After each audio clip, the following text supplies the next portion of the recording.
responsibilities. So, sorry. So I'm hoping to move forward with a few extra hands that I can trust and rely on to get these things done. Yeah. Any other questions about just general overview of Camp Beyond the site scope? I mean, give yourself some grace there too, because you have a young team and you're figuring new Yeah. things out. Like, there's so much going on. Like, I completely agree. And the need for more sort of intentional site directorship stuff. We've known that for 7, 8, Yeah. 9. Like, it's like we've known that a long time, right? Like, Yeah. Like really, and we talk about it a lot. we talked about it, but Yeah. we've also you've had so many other fires to put out. Like Literal fires to put out, right? Yeah. So anyway, Yeah. Well, thanks, Justin. I appreciate you saying that. And sorry, we just started recording here. This is mainly for Matt. Just so everybody's aware we're recording. This is mainly for Matt Redikoff, who requested that. But I forgot to record the first 5 minutes. So Matt, just as an update, Nate just gave his update, and the main point that he made is that we're going to be looking to hire a full-time site manager, somebody who would not be pulled away to other stuff like program or boat runs and that sort of thing, who can focus on site renewal. And then the long-term goal is to kind of have a fully functioning, up to code, safe site in 2 to 3 years. That was the gist of it. Yeah. Well, you find somebody, just remember to give them a team or a team. Yeah, that's right. Because they can't do it. Yeah, that's right. Yeah. Let's get to introductions here. The last thing I'll say on that, thank you for hi Pete. Hello, Pete. Just in time. The last thing I'll say on that is we actually hope to have a bit of a not a hierarchy, but we hope to have a manager plus somebody who's managing the teenage volunteer team in the summer. To share that responsibility. Therefore, you have somebody who's managing the team, who's cleaning out the bippies, moving the compost to the bins, doing a bit of light maintenance. You also have somebody who's focusing on this 2 or 3 year vision of repair and maintenance. Come get some coffee, Pete. Sorry. Somebody told me just an hour ago the meeting was at Jack's house. Who said that? Well, better. I hope he's not at my house right now. No, he said I can't make it. So No. Anyway, I was outside your house. And I was like, oops. Yeah, it's just that it's an hour late. It's at 1 o'clock. Let's do some introductions here. Maybe we can start with the room, and then we'll go to our folks here on the Zoom call.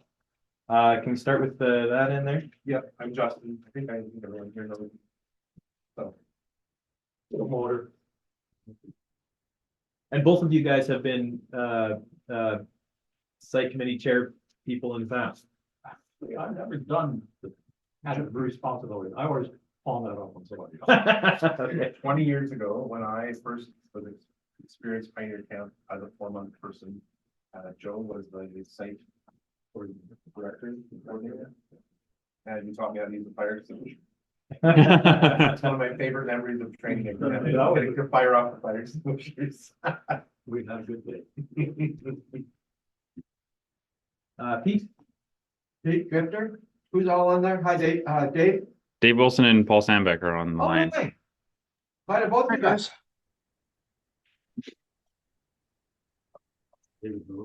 David Duros, welcome here. Cole Friesen. Timber Oshway. Ben Lowen. Nate Rempel. Jack Oshway. I'm the site committee lead. And then guys on the call, we've got Dave Wilson in Southern Ontario and Paul Sandbeck in Fargo. North Dakota. Welcome here. Unfortunately, I'm going to have to leave here in about 2 minutes. I had something else pop. I had something else pop up that I have to be at 2 o'clock. So Pete probably knows because I'm wearing yellow. All right. Okay, so we'll start with start getting to the site focused stuff here with a more detailed look at the stuff we got done this season. So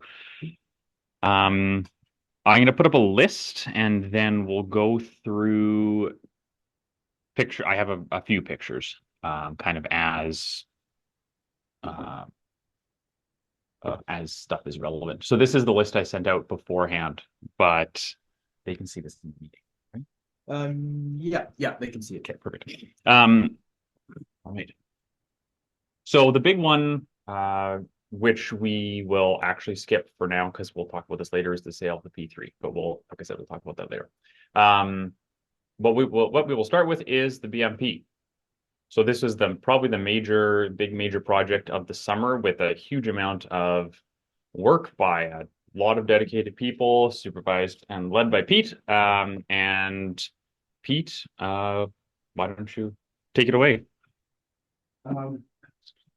We had about, there's 6 elements to what we call the complete renovation of Bill Mason Place. A new metal roof. We talked about repairing the old one, and it was just, it was actually at the time an inexpensive metal roof, and it was just leaking too bad. So we replaced it with the longest lasting metal roof that's currently on the market. We can actually see no screws on this, even the ones on the, even the ship has screws along the bottom and up the gable. There's no exposed screws on it. Then we did complete new siding. That was also with a kind of siding sold by Jacob Fair, who actually helped put it on. It's the wood composite siding. It has a longer warranty time than party board, which we've used before. It's also more expensive than party board. So roof, siding, new windows, Silex windows, again, supposedly for their durability. And for the first time, metal, soffit, fascia, and leaf tops on the outside. So those 4 things on the outside, the 2 things on the inside was a new floor. That's where I poured physically much of my work into. There's pictures of the new windows, all new windows, and a new floor, which meant sanding the old floor down to the bare wood, which took frankly 5, 6 days of 8-hour days, with two men on sanding, which is Trevor and myself. 2 other people have tried in the 35 years to sand that floor off. We found out it's extra hard maple hardwood, the kind they put in bowling alleys and gym floors, which is what we just came from. So it just took a tremendous amount of work. It's good stuff, and that's what it looks like, and that's what it looks like when we're done. I'm not going to color it, I'm just going to protect it. Is it sealed? No, we actually just ran out of time. Trevor and I worked on it up until what, 3 weekends ago. And let me just say, we took 6 weeks off in the middle of summer to finish all this work to Bill Mason Place was being used. So we crammed the work in at the spring, and then picked it up the end of August, going into September, and we worked on it into September and October. So You can see even in the closets there. No, this not just the main room, but everything's sanded, even into the closets. So the reason it took quite that long was because I told Trevor, my son, I said, I'm helping you, you're not helping me, this is your project. He had done 3 or 4 hardwood, he finished 3 or 4 hardwood floors in his life when he installed floors for a living. One of the problems was that he's an absolute perfectionist. And a couple times when I said, okay, he said, no, it's not that. I said, okay. Plus, a little bit of experience meant really, we made a few mistakes, which meant more siding, plus it's extra hard maple. So I don't know, a couple, what is it, $300 or $400 worth of sanding belt on 2 machines. And let me add, when you're concerned, in the spring, when it's warm enough to put finish on it, we will give it one more light sanding, just to be sure there's no weathering over winter. And yeah, it's done to every corner, to every edge, and everything. So it looks beautiful. It's really good. Yeah, it's absolutely beautiful. As does the whole rest of the building. And then the other thing I would say about this thing, Mom is trying to give me, is well, the good news actually is that we're like I anticipated. But let me just give thanks. I was hoping he was here, Jacob. A new person, Jacob Fair, who's connected to his wife. They're in their 50s. His wife was 25 years old when Sydney and I started. And his kids have come to camp. He did, thanks to him, we have a large surplus because he worked weeks installing windows and the windows and the siding. He's done renovations for a living. And he's the biggest reason why we have up to $70,000 surplus. 20,000 of which will go towards the docks that Nathan bought, which we absolutely needed. But after we pay for the docks, we still have 50,000 left to put into the next building project, thanks to Jacob. And that's, I think that's all I need to say. Oh, I did one more thing. Because we have a $50,000 surplus, I got done the 6 elements we wanted to, but I decided to extend the project a little bit into next year because I want to, because we have the money, I want to upgrade the lighting. yeah. Because it's also 35 years old, and I think it's by now a little bit inadequate. I want to upgrade the lighting and put new decking on the outside. Because that's also 37 years old, and we'll use it on boardwalk, so it won't be destroyed, and I think we'll put out there. What's that? Bud hairs. Yeah, It's good still, so. yeah, we're not gonna, so that will be the complete renovation of Bill Mason, and it's worked really well. And that's what I can talk about. I should also say, depending on how much time I have, Jack, there was some structural damage, particularly on the window. Yes, in the lake. that's true. Oh, I should bring that up. I have deep. Considerable pictures of that. structural damage done due to water getting into the system. So, and so we replaced the rebuild much of the framework for the windows facing the lake. That little building out, the little building that we call, that used to be the tree, that we, the interesting plumbing. That was largely, we had to reframe most of that. And so that was done by, Tom Kirk from the church. So, yeah, and that, in some ways, we thought with each drop to make a big difference. And the metal station soffit, and we tried to improve the water protection, both with the materials we chose and making changes where we could to increase the life of the building. But there wasn't enough considerations given to water protection in the original design. Well, I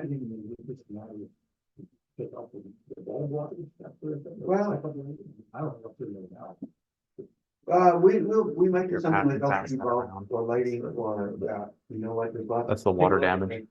If you look at the ship, there's lots you can do with lighting. I thought of LED lightings that you turn on for five of the constellations that you see outside. We could have taken the lights off the P3, the LED lighting from the P3. That's true, Dave.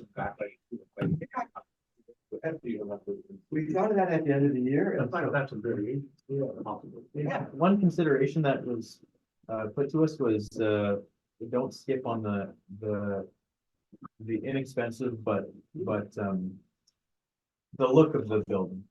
And the lighting, I think, is not an expensive aspect of the construction, and so I think this is coming out of, well, we've got lots of money left over. Let's not skimp on this building. We actually had a couple of rental groups in September walk by, go into their cabin saying, when did you start that new building project?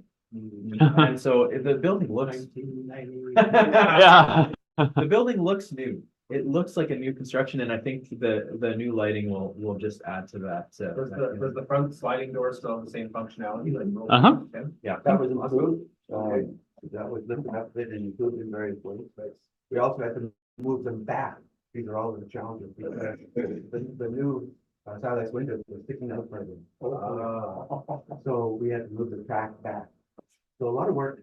And I helped wherever I could. So unlike the ship where I was actually on the ship, I worked with the framing crew and Dave, and I put up all the siding on the new building on one point. The two of us did every part of it. Unlike this one, so this one I would, strap on the fuel boat and I helped put the windows a little bit, but after a while, I think Jacob there is like. Anyway. I'm gonna The mute. big, I I'm know, gonna mute. every part, I'm the gonna biggest mute. help You're was gonna be able to the pick form up of the service that way.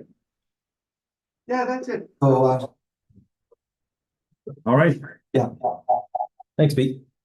You turn on your speaker. All right. Okay, so the next is the I'll say lagoon and water system upgrades. So let's go to the picture here. The So in the winter, as you may know, we cut down all the brush around the lagoon about probably 30 feet back. That was the Biswanger father and son team who helped us with that. That was a requirement of our inspection. That was a requirement of the MOE inspection. So yeah, to back up, a year ago, well, over a year ago now, the lagoon was inspected by MOE, and they basically gave us a bunch of improvements that we had to do. So there's a lot of stuff that wasn't quite up to snuff that they weren't very happy with. Maybe we had, I think, a new person who was inspecting us who maybe was a little bit more harsh than they could have been, or they should have been than they needed to be. They required a bunch of stuff to be changed. So one of these things, one of them was the brush. Now you can see in the back here, this is, all the That's deadfall. facing the water. This is facing the water. This is the lagoon right here. This is looking like west-ish. And so over the winter, and with that, just by pure coincidence, our lake pump, not lake pump, the lagoon pump of 35 years failed. So the capacitor went out in the lagoon pump. So, and it was old. So we bought a new pump over the winter, and along with that, I acquired this motor starter box for a steal of a deal on Kijiji and rewired it to act as a motor starter to replace the old panel that was here, and made it more safe. So this was as part of the safety improvement. So I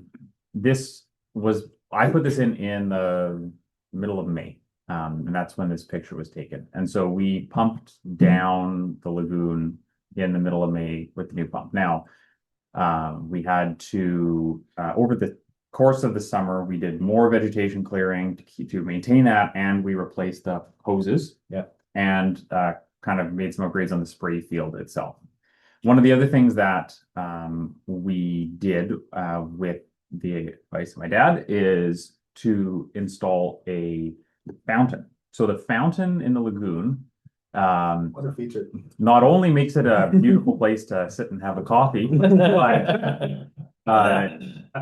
also provides aeration. So it's just a little floating thing here, and it's plugged into the new disconnect box, which is right here. And we had it running, we installed it at the beginning of September, and we had it running 24/7. Doesn't necessarily need to be running that much, but we just had it plugged in straight. So, and it actually did have a measurable effect. We were able to reduce our levels by an appreciable amount just by using this for the 2 months. Did you get an aided evaporation?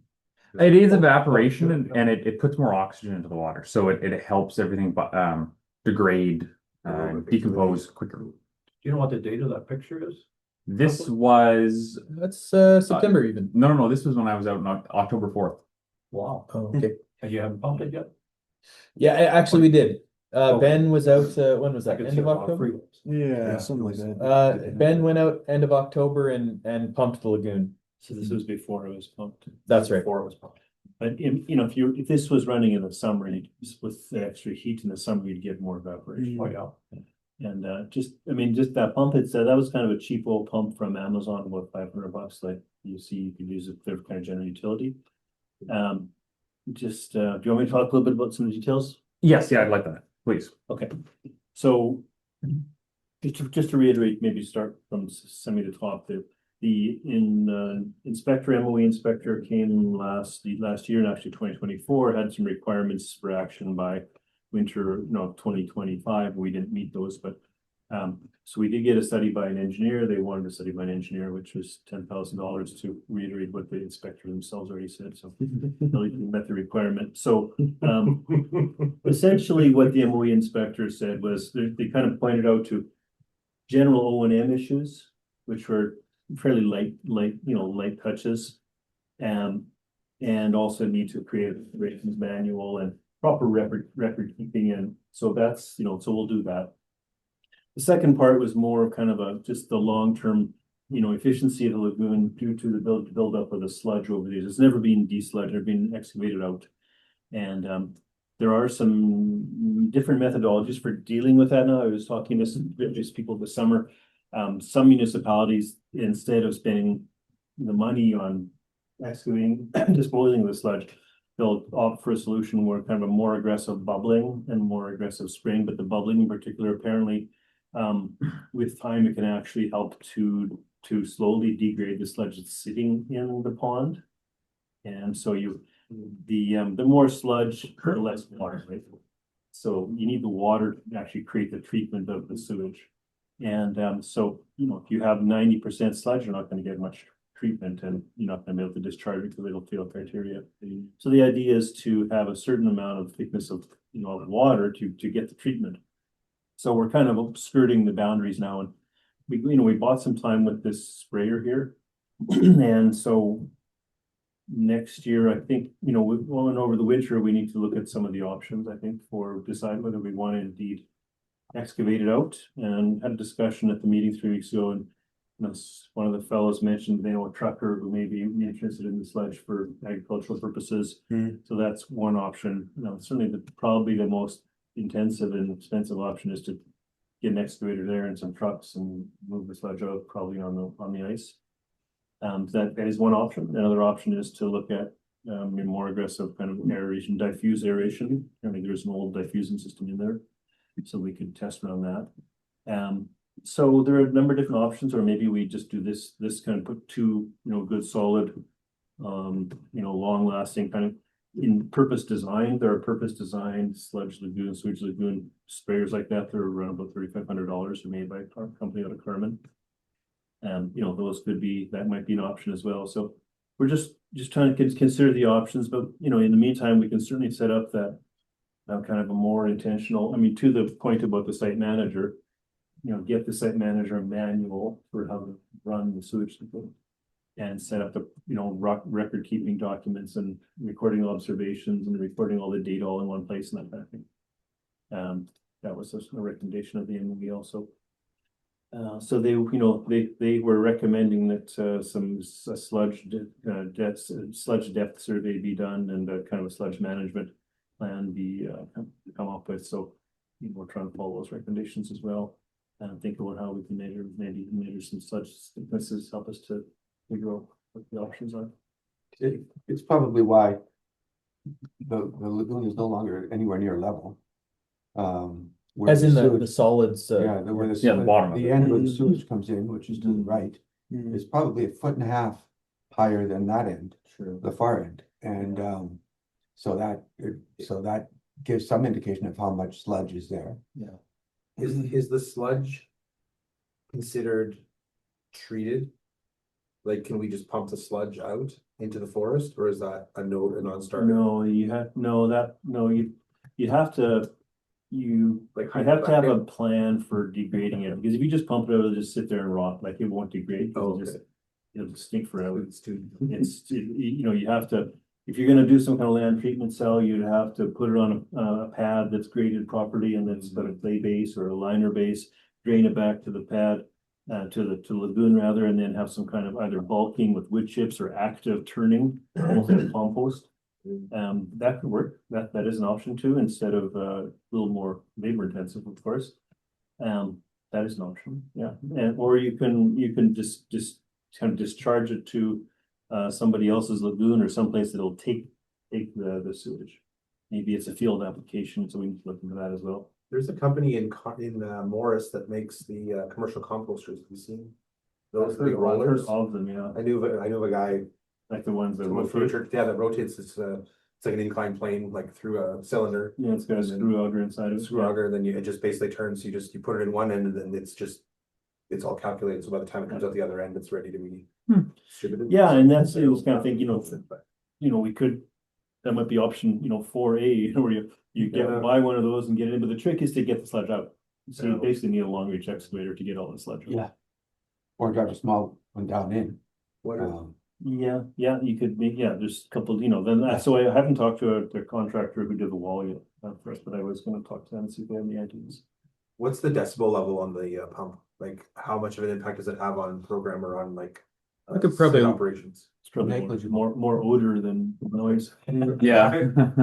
Yeah, very, very little. Like you can, if you're in the, if you're at the wash house, maybe you can hear it. Okay. It just sounds like a waterfall or something. It's not. Really, you just hear the water Yeah. hitting the, what sounds like a waterfall. Okay. Yeah, actually, honestly, it kind of sounds, it's like, you're like, am I standing next to a city fountain here? It's Okay. kind of nice, actually, yeah. One other question, Kimball, in your conversations that are in the consideration of the MOE recommendations, I guess we've been nervous for a few years of will they continue to allow us to have a lagoon or not? Do you have any impression from those conversations? Are these solutions really temporary anyway, or what's your? Well, I mean, the way they manage that is through the discharge criteria. Like if you can't meet the discharge criteria, you can't pump out your lagoon, which means you're gonna put a problem. So, and also they have, the license has a stated limit on the population, because they figure, okay, this was designed with a certain population in mind, given that, a certain production per person per month. And so I think it's 120 people or something about that. That's what's in the license. 130 is the max. According to the license. So they won't, I don't think they have authority to physically tell you to cease operations, but to not take any more campers. They would have the authority to, well, like I said, they manage it through approving your release or not. And that's because they're there to protect the environment, right? So they approve the release to the environment, and they approve the original design. They do have a note they would like to see us update our permit. That is another a recommendation they have. Yeah.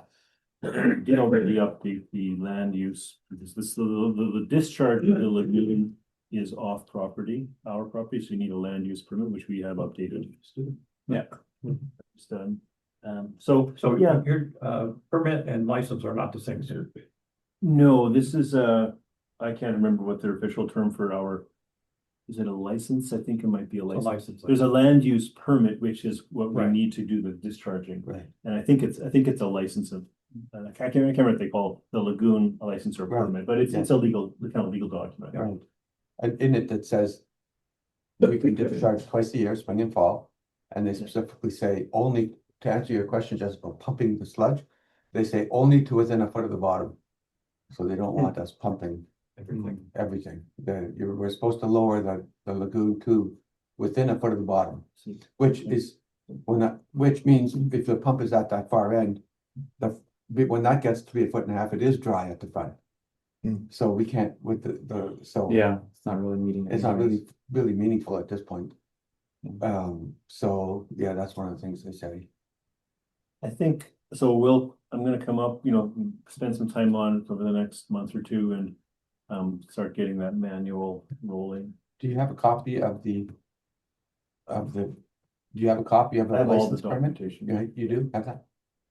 So that's kind of it. I think that the main thing is this dealing with the sludge. I think that's the thing that's gonna be potentially the most costly, depending on the option we choose.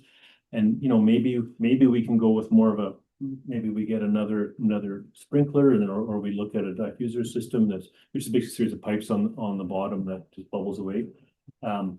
Those from what I understand, those can, just because of the nature of where they sit, the bubbles can actually increase your total suspended solids when it's operating, but you only have to sample spring and fall. So that, if your TSS is high in summer, that's okay, because it'll settle down maybe by the time you take your sample. But bubbling that material up will help it to degrade if you got the oxygen. Yeah. And so, if we can increase the degradation rates in the water, then that might help to slowly knock the sludge levels. I think it'd be a slow process, but at least be going the right direction. And theoretically, you'd actually see a reduction in the sludge, even though it's Theoretically, been I packed think in it'd be there. hard to measure in the first couple of years, but Yeah, or maybe we look at a partial excavation, you know, just on that south end. Yeah. This is where a program comes in. Like I could see Get some- all Kids into the lagoon. Yeah. Yeah. Soft, Like, soft see it up. that, decreasing the rate that the sludge grows by, but it's actually, it can actually take away the sludge that's already there. That's what I've been told. Okay. Yeah, I So- think it's a slow process. Reusing the existing bubbler piping would be an option. I think we should try it, you know, maybe it'll probably gotta, you know, it's gotta be blown out, I have no idea what it's, you know, when the So last is that time. kind I'm of just- need to be turned off then a certain amount of time before we take our samples? Probably. To let it, yeah. Hello, Jacob. Jacob. Come on in. Jacob here. Jacob, you're here, we saved you a chair. Oh, there we go. Yeah. I thought the email said 2 p.m. Does the fact that it's. I thought it said Nick, And a Greg's dry- house. It's like I need to work on my emails. Oh, we need to work at reading them. Does the all fact good. that you've had a dry summer Hopefully I didn't miss anything too important. No. skew us in a direction? We said a lot of nice things about you. It was Oh, good that you weren't here for that. Higher summer. You would have hated it. Normally. So that- We got a couple people on the Zoom call. Maybe being too dependent on that aspect of the lagoon, because in a wet season, we could be in a lot of trouble real quick or quicker. Yeah. Yeah, I think, I mean, when typically, the crest of the lagoon is not quite level, it's higher on one end than the other. But I mean, how much freeboard was there when it was? I should pumped tell up? you, in 2023, the pump was not functioning properly and it wasn't sprayed out at the end of the season. 2024. As far as it could have. No, 2023. And then in 2024, we didn't have the pump, a new pump installed in time to be able to spray it out at the beginning of that season before we started introducing new sewage. Didn't know that this was going to be a significant problem. So there actually was a lot of accumulated liquids and solids that were not sprayed at either end of that season. And so when the inspectors came, it was a surprise inspection. When they came, it was at a foot. Bad. It was bad. It was at a foot freeboard, which they're wanting 3 feet freeboard. We were able to keep it at 3 feet this season, but like Pete was mentioning, the solids are built up at the close end. So the difficulty is we did have a drier season this 2025. Hard to measure, like you're saying, in a wetter year, would it actually be above that 3 feet? Because we kept it at 3 feet this year. So I just wish we had been able to show them actually how we typically function rather than, I was new here and. Well, that's where your record keeping will come into play. That's right. They don't come out every year necessarily. No. So if your record, if part of your record is pictures and freeboard and things like that, which I think probably could be whether they ask for it or not, will prove to them that, we've got things under control here. Yeah. So you don't need to worry. Yeah. That's all. I have a couple comments and questions. Yeah. Can I go back to, we talked about, occupancy on the island and that's one thing they can control. I've never heard, and so there's a number thrown out, like, is that the number of people for 4 months, 2 months? Or, All the time. So or, because that you have a waiving period where you have weeks where you don't have. so how many people do they say we can accommodate on the island? Is that a rolling average? I'm just looking it up. I see. So you're wondering if 130 throughout the entire season and not just at our highest point. I think it actually is at the highest point, but the paperwork. So current camp capacity is 120 people. Or this is, however, there are plans to expand to 150. This is the two-year report. Calculations are based on 90 lagoon storage. So they say 120. So does that mean, according to them, we could have 120 people there every day for 4 months? Because we're nowhere near close to that. We're nowhere near. See, close to that's that. our. Or 5 months. That's the same. Yeah. So my parents are at a seasonal campground that just shut down all their campsites, and a whole bunch of the camps in their area, northwestern Ontario, have all shut down their campgrounds because the MOE changed their application of that policy to say that their lagoon capacity, their waste disposal capacity, was a daily rate based on accommodation availability, not based on actual occupancy. So they had like seasonal campsites, people would with trailers that can sleep 8 people, they consider that to be 8 people using that system all the time. And so in the end, the kind of, in their campground, there was like 40 campsites. They would have had to put a system in that was gonna cost them $580,000 or something. Because every one of those trailers could hypothetically be occupied year round. And at full capacity. So that's part of what the question is, how are they applying that rule? That we don't get a surprise inspection. They say you've got 170 people on site, because we could have on a weekend, like, right, or during transition. We could ask for clarification, but I still think they can show up when we have 250, but if their calculation is 100 over 5 months. Yeah.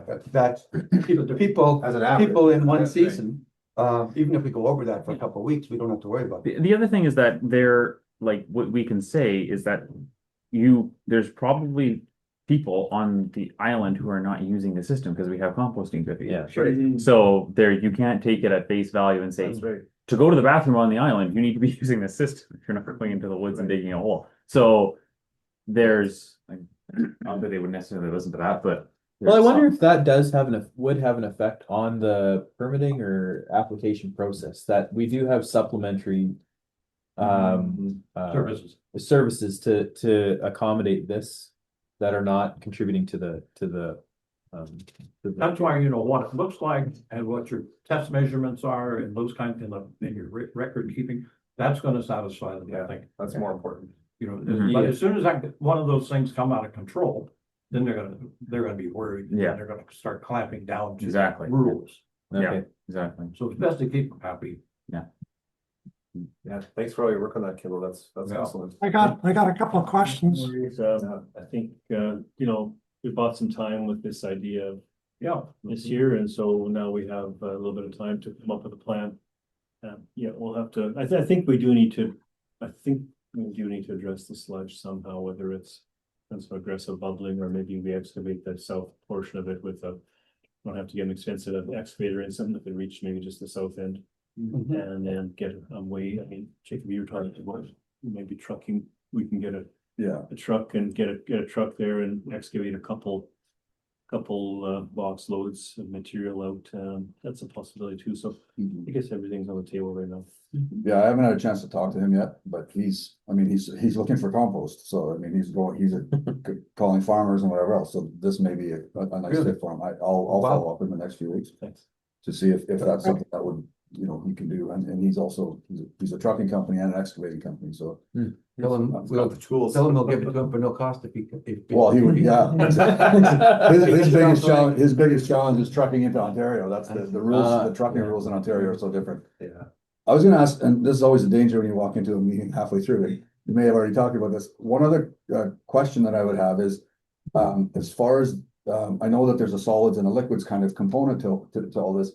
Because of the laundry and the sinks, the like, not the kitchen sinks, because that's considered solids, but the wash house sinks and that, is there any kind of a consideration that we can do? And that may be the one thing that we can do is because that's considered gray water versus black water, right? So treating that is a whole lot easier if that works to our advantage, having less going into the lagoon. Now, the flip side of that is you want more liquid going into the lagoon as well, so that you have more activity and evaporation going on. So that's a balance that kind of, I live in the country, so this is what I'm dealing with. And so to strike that, but that may be another avenue that if all of a sudden we end up having to do something, if we can address the gray water issue and let the black water issue kind of continue on, that might be something that. If it's a volume question, if you're worried about running out of volume capacity, yeah. Okay. If you don't have a volume worry. Dave says he can't hear him. Kind of separating out the two. A system to manage the gray water. You hear me now? So yeah, I think it's a good point. Got you now, Dave. That's a good point. And but I don't think the problem right now, well, shouldn't say that, but so it's one of the questions to be resolved. It seems like we're able to, with the volume, like we passed the tests this year. Okay. After having done all the iteration, we passed the test, so that was good. But I kind of think we should look at some way of getting, at least knocking down that sludge level to some degree.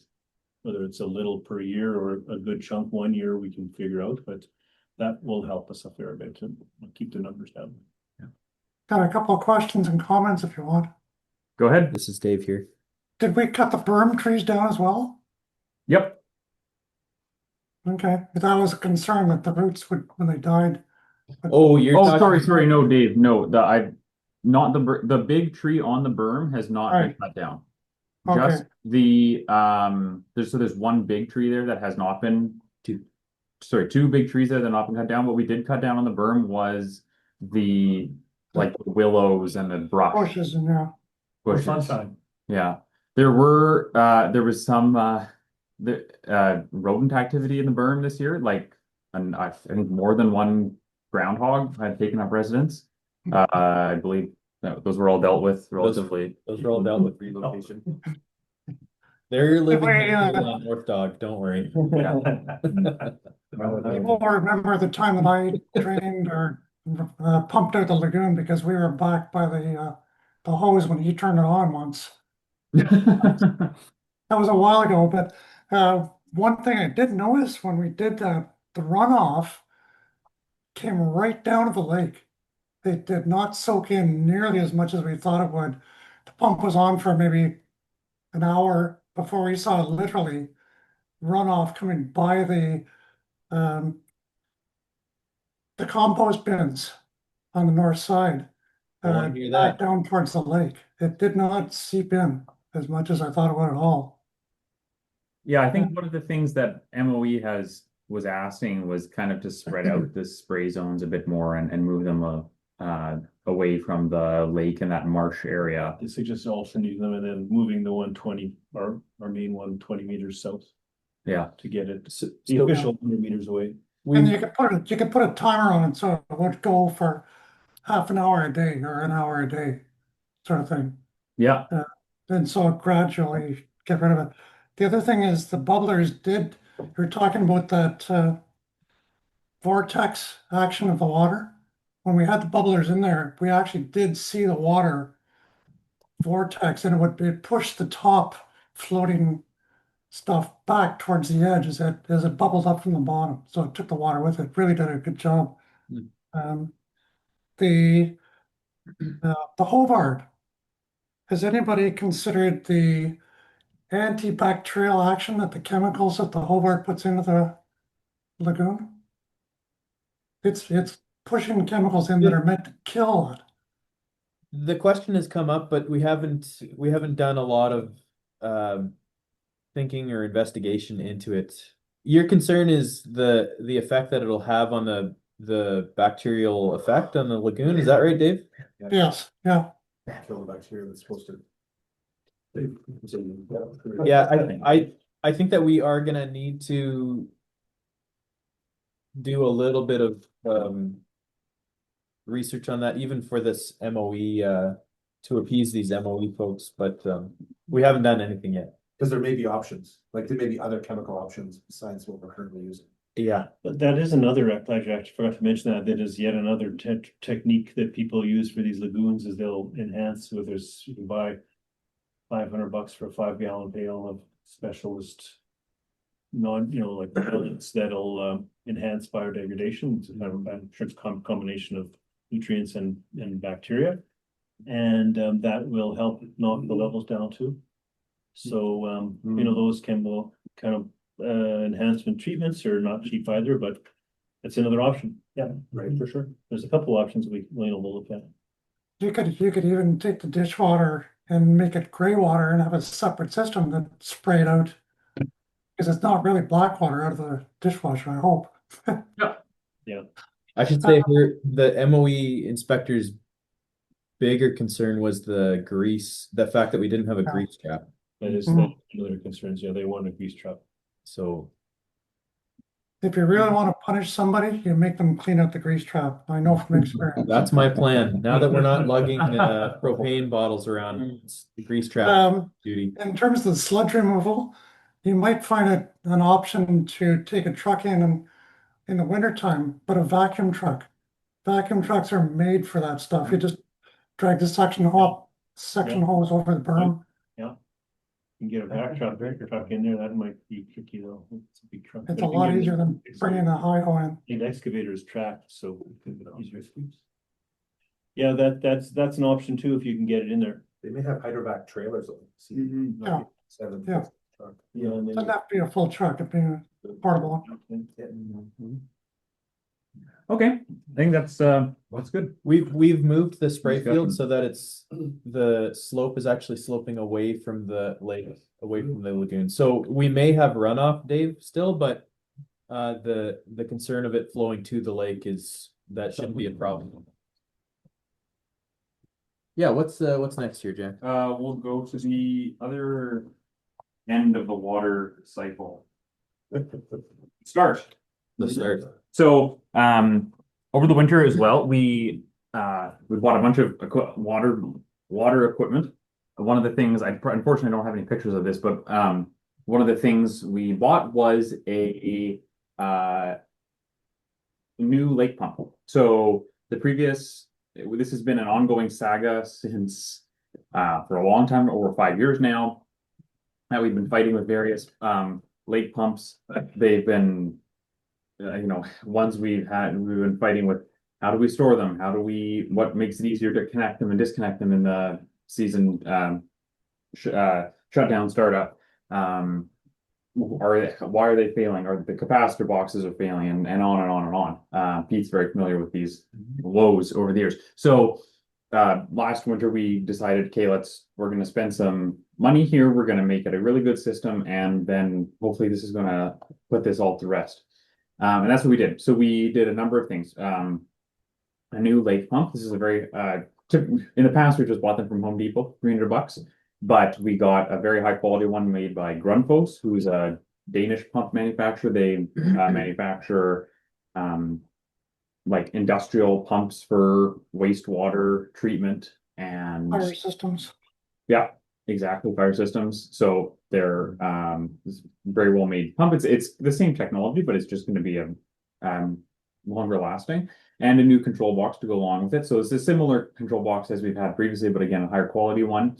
And so in the spring, I did a kind of permanent solder splice. In the past, I had tried to use a waterproof disconnect that sat at the bottom of the lake, but then that caused problems with the ground fault system that I had installed. So we actually took out the ground fault system last year or 2 years ago, because it was tripping the pump off. But then, so it probably can go back in, but I haven't put it back in yet. So anyways, on the pump end, very high quality piece of equipment in there right now. It should be pretty heavy duty and should last us a long time. We didn't have one since after I put it in from May. Did we have any issues with it? No, not yeah. Yeah, zero problem. So that was a good External starter switch, Jack? yeah, it's a 3-wire pump. So the capacitor box is on shore. Great, works. Well, we're gonna find out. The old pumps that we had been purchasing I think Jack mentioned this, had a lot of plastic components. Oh yeah, this is almost all aluminum and stainless steel. So much heavier. Seem like a sturdier. Cost about 5 times as much. And we decided to leave it at the bottom of the lake this year. Yes. Absolutely, best thing you could do. Yeah, Dave, we took your suggestion here. I know you'd be happy about that. I mean, the pump is better off at the bottom, but we're not sure what ice might do to the pipe, to the pipe that goes right at the shoreline. Yeah. It's sitting Is on. it red or green the dock, stripe? And we're not sure what the lake ice will do to the wire and to the pipe. Is it red or green stripe? You get frost pumps or a pipe that can tolerate the expansion of the ice. I'm not sure. Was the pipe replaced or was it just use the existing? You just use the existing. Okay. We'll find out in spring. Yeah, we'll find out. You have a good idea exactly where the pump is in case that ice shears that connection. Oh yeah. It's like it's in the very heavy duty metal structure, which has a buoy attached to the top, and that's how you pull it up. But even if we lost the buoy, we could dive for it because we know Yeah, the you structure's can all buy it it. is. Yeah. That's good. We wanted to take the advantage to use this as a test year. The pump was working well. This would indicate to us that, after 1 year of use, whether leaving it in the lake was gonna cause significant damage to the pump or the hose. we're expecting that it's gonna be fine. Like, yeah, like Dave said, the safest place for the pump in the winter is the bottom of the lake. Yeah, and there's things you can do. Especially if it's in a frame that used to be the structure of a World War II tank. Yeah. But you could also do some bracing against the shoreline if there's a problem, because the ice does move across the point there. Yeah. Like Yeah. there is potential, but we could do some kind of a blocking Yeah. around the pipe Yeah. for the first 2 feet into the water, just Yeah. something to protect it. Not a bad idea. That's not, Yeah. sometimes people do concrete, but that's pretty permanent, but you Yeah. can do other. The funny story there is when we built the cage that holds it at the bottom. Well, maybe 15 years ago, I went to my welder friend in St. Pierre and said, build out something to hold this pump off the bottom of the lake. Gave him the dimensions, which we would have now asked you to do, Ben. And I went away for lunch and I came back and it was literally twice as big as I told him to be. And you can hardly lift it off the bottom, and it is a tank. And I was kind of frustrated at the time. And every time I've lifted it and put it down, I'm swearing at him because. And I said, "Why'd you make it so big?" He says, "Oh, I just didn't want to cut the metal." I had. So. But it's been sturdy. It's sturdy. It takes 2 people to lift it at least. Yeah. Yeah. So the other big upgrade that we did, that Trevor installed in the spring and the opening weekend was a new UV filtration system. So we replaced the old one, which was, I think, it was getting close to 20 years old. Yeah. Definitely at the end of its life, with a new one that dims the light so it has a flow sensor and it dims the UV bulb when there's no flow. And that is going to significantly increase the light of the bulb and decrease the maintenance required. So the sleeve doesn't have to be clean. Especially in August when you start to get some algae and whatnot in the lake, the stuff in the water can bake onto the sleeve, and then it becomes a big chore almost daily to clean it. And I think it was dramatically improved. Yeah. Oh, yeah, dramatically. And it'll decrease our energy usage and all that kind of stuff. So that was a big improvement. Is it connected with the pump starter that it won't start the pump until the light comes up to full brilliance? No, Dave, it's kind of the other way around. Like the light, it's a totally contained system. It's like the pump starts and then the light. I don't think I don't know if the solenoid closes. Is it the Trojan one? Yeah, it's a Trojan one. Yeah, it's connected. The solenoid's usually connected through the control box. Yeah, I think that it's not, the light isn't completely off. It dims it up very quickly as soon as it senses the flow, but it still won't let untreated water through. Yeah. Right. Until it's got the intensity. Yeah, it doesn't go off, it just dims. So yeah, and the other update is just what else? The high water level sensor was replaced. And just kind of some small. How did you find out about that one? Pardon? How did you find out about that one? I don't know. I wasn't there. I was just told. One thing I noticed about the new UV lamp system is that I think the sensor and the readout on the UV light percentage getting through the water is still from the old system. And I'm not sure if it's calibrated to the new one. So our percentages are like way lower on the readout. So it makes it kind of harder to read how dirty the sleeve is. So I don't know if that's something that would be solved by a new sensor or. It doesn't, you're right. The thing that I found is that it doesn't trigger at the same levels as it did with the old one. Yeah. So I think that it actually is functioning properly, but it needs to be calibrated. Yeah. Yeah. Okay, so just I want to do some quick fire other updates here before we get on to the P3 question. So one of the projects that we did this year was refinishing inside of the Halifax to make it a much nicer place to stay. So we took out the room that used to be here, and built this little pony wall, which created this little bed area. As you can see, all new flooring, siding, or interior paneling, and the ceiling was refinished as well. a bit of new lighting. I know Dave helped with this and a number of other people. The one thing that Micah Kozlowski did a large part of the did the majority of it. The tongue and groove there. That looks really nice. The one thing that has to get finished is the chimney and stove. Yeah. Yeah, and the roof still has problems. And the roof still has problems, yep. But that's So Dave- actually the seal on the Halifax side here actually has been working. We had some significant rainfall at the end of September and it was working on this side. Now Vancouver side is so I think What was done to make it work on this side? retarring, and we did that 2 or 3 times. There is some issues with Dave pointed this out, the slope of the roof. Yeah.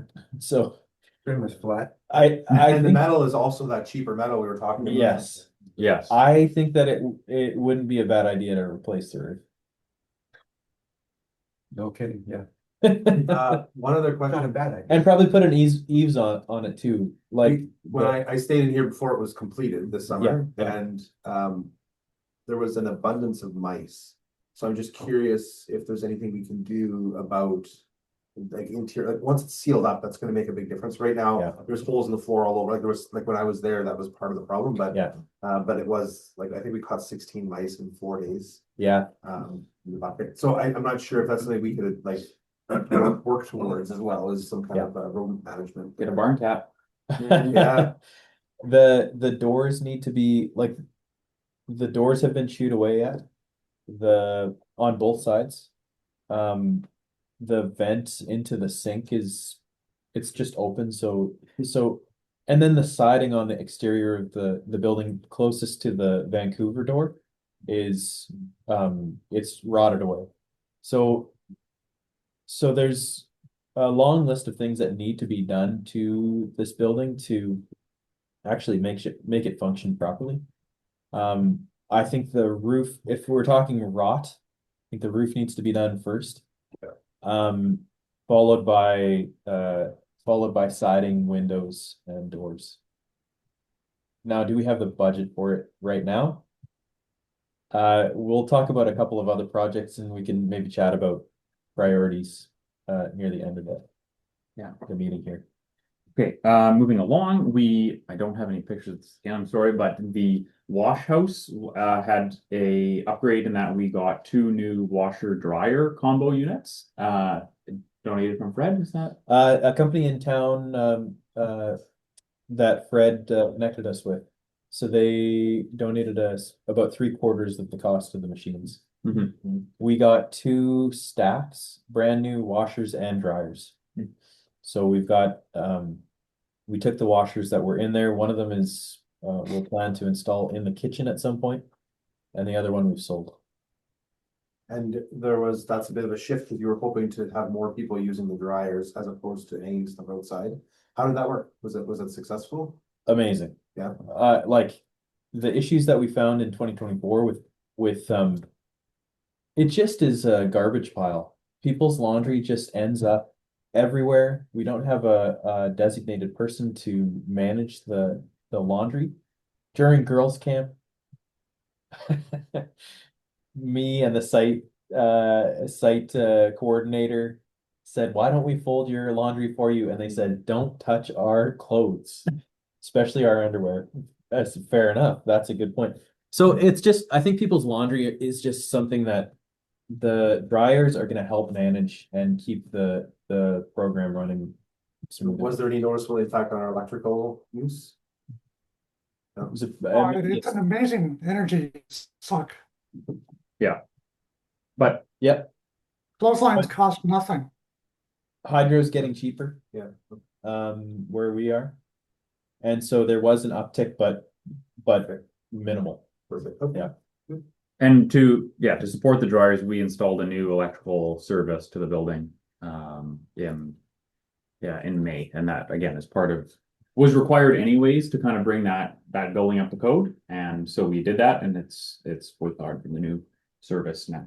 Yeah. Also, this just to jump back to the duplex main electrical panel was replaced. There was some concerns about just the electrical panel there was 50 years old, so it was a fire hazard and needed to be replaced. Finally, on electrical, in August, end of August, I came out and I redid the electrical service of the Stuga. So previously, the what kind of final 8 feet here coming into the building was not really done properly. There was no main disconnect for the Stuga at the Stuga, which is not good. So I redid this in August to the new overhead connection here. And also I think it wasn't waterproofed up here properly either. So new waterproofed electrical service head connection, main breaker disconnect for the Stuga, and properly bonded and grounded connection into the Stuga. How far back did you run? Oh, I didn't touch the new cable at all. This is the existing cable up here. The run, it was actually like the cable was the same. I just like secured it, zip tied it onto the messenger wire. The cable itself coming in was fine. It just needed this last, like I said, 8 feet, just needed to be redone. So this is one of the examples of kind of low hanging fruit of, maybe I think the only thing that we really needed to buy was like this box, which was $150. It's a significant, in my opinion, from my perspective, it's a significant safety upgrade or maintenance upgrade. And it's one of these things that we can do pretty cheaply in a day and a half, and kind of like to knock those things off. So overall, like what Nate's been talking about, from the electrical standpoint of getting things up to code across the site, like I've started the project I started in 2018 really was to catalog what do we have currently with electrical, and then 2019 and up until now we've been going through and replacing all of the panels and making sure that all the services are done properly. We're trying to have a main disconnect for every building, and making sure that there's the cable, we're installing the right cables, everything's protected and it's run properly. So this is that kind of the upgrade for the Stuga was this year. So it's good. It's a good improvement. We're replacing circuit breakers with arc fault instead of standard. No, not really. Just not Federal Pioneer anymore, basically. We're taking out the Federal Pioneer stuff as much as possible. Because the amount of electric heaters we have, arc fault could pay off in a heartbeat. This is true. Yeah, I mean, arc fault breaker is 10 times as expensive as a regular breaker, so that's the problem. It would be great, but there's a cost. Those would work with our existing panels. Yeah. Okay. In general. If you're gonna bring a box out next time you come, Dave. Yeah. The interesting thing about arc fault is if you put an external arc fault breaker, like it looks like a GFI receptacle, it's about maybe twice the cost of a breaker. And it's perfectly legal if you do it in a conduit between the panel to just a little switch looking thing. And it just goes on the circuit. It's a lot cheaper than actual breakers. It's true. One other, so an electrical item that Nate and I have been talking about a lot this summer, and we're hoping to do maybe next year.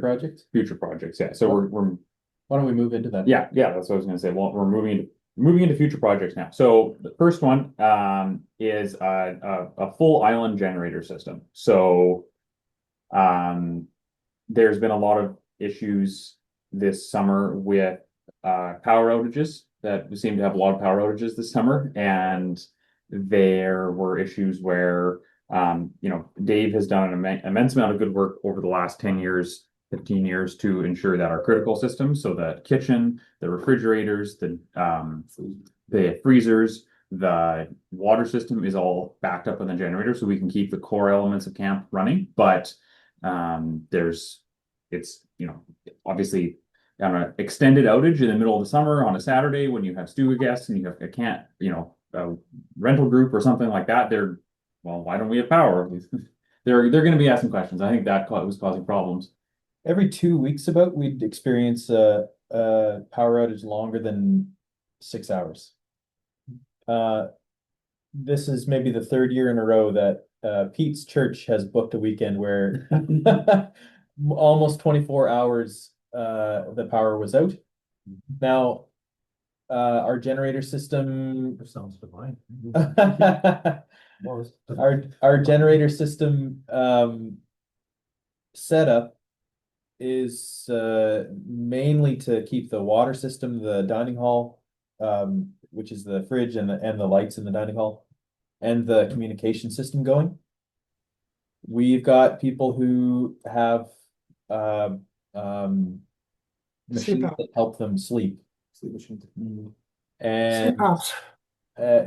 correct. And so more than once we've had the power go out and people all of a sudden are up in the middle of the night and can't enjoy the island. So programming in the middle of the summer, Stuga guests who have brought food to cook for themselves and then all of a sudden can't cook for themselves. They have to come down. So all sorts of issues with how we're serving guests that we have on the island. Canoe trips, they're doing fine. They don't care about the electricity, but we actually do want to start increasing the amount of guests we can host each season. Because camp is just becoming more and more difficult to finance. We just can't really make the finances work without increasing, not by double, but at least by at least 10% over the next 2 years. So we're looking at 650 campers rather than 600. And I think we had every single weekend of the spring and fall booked.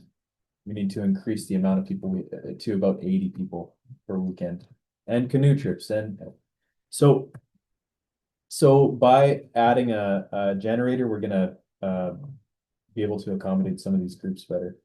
What size of draw does how many kilowatts are you needing for the kind of capacity for a generator? Yeah, so great question. In May when I was out,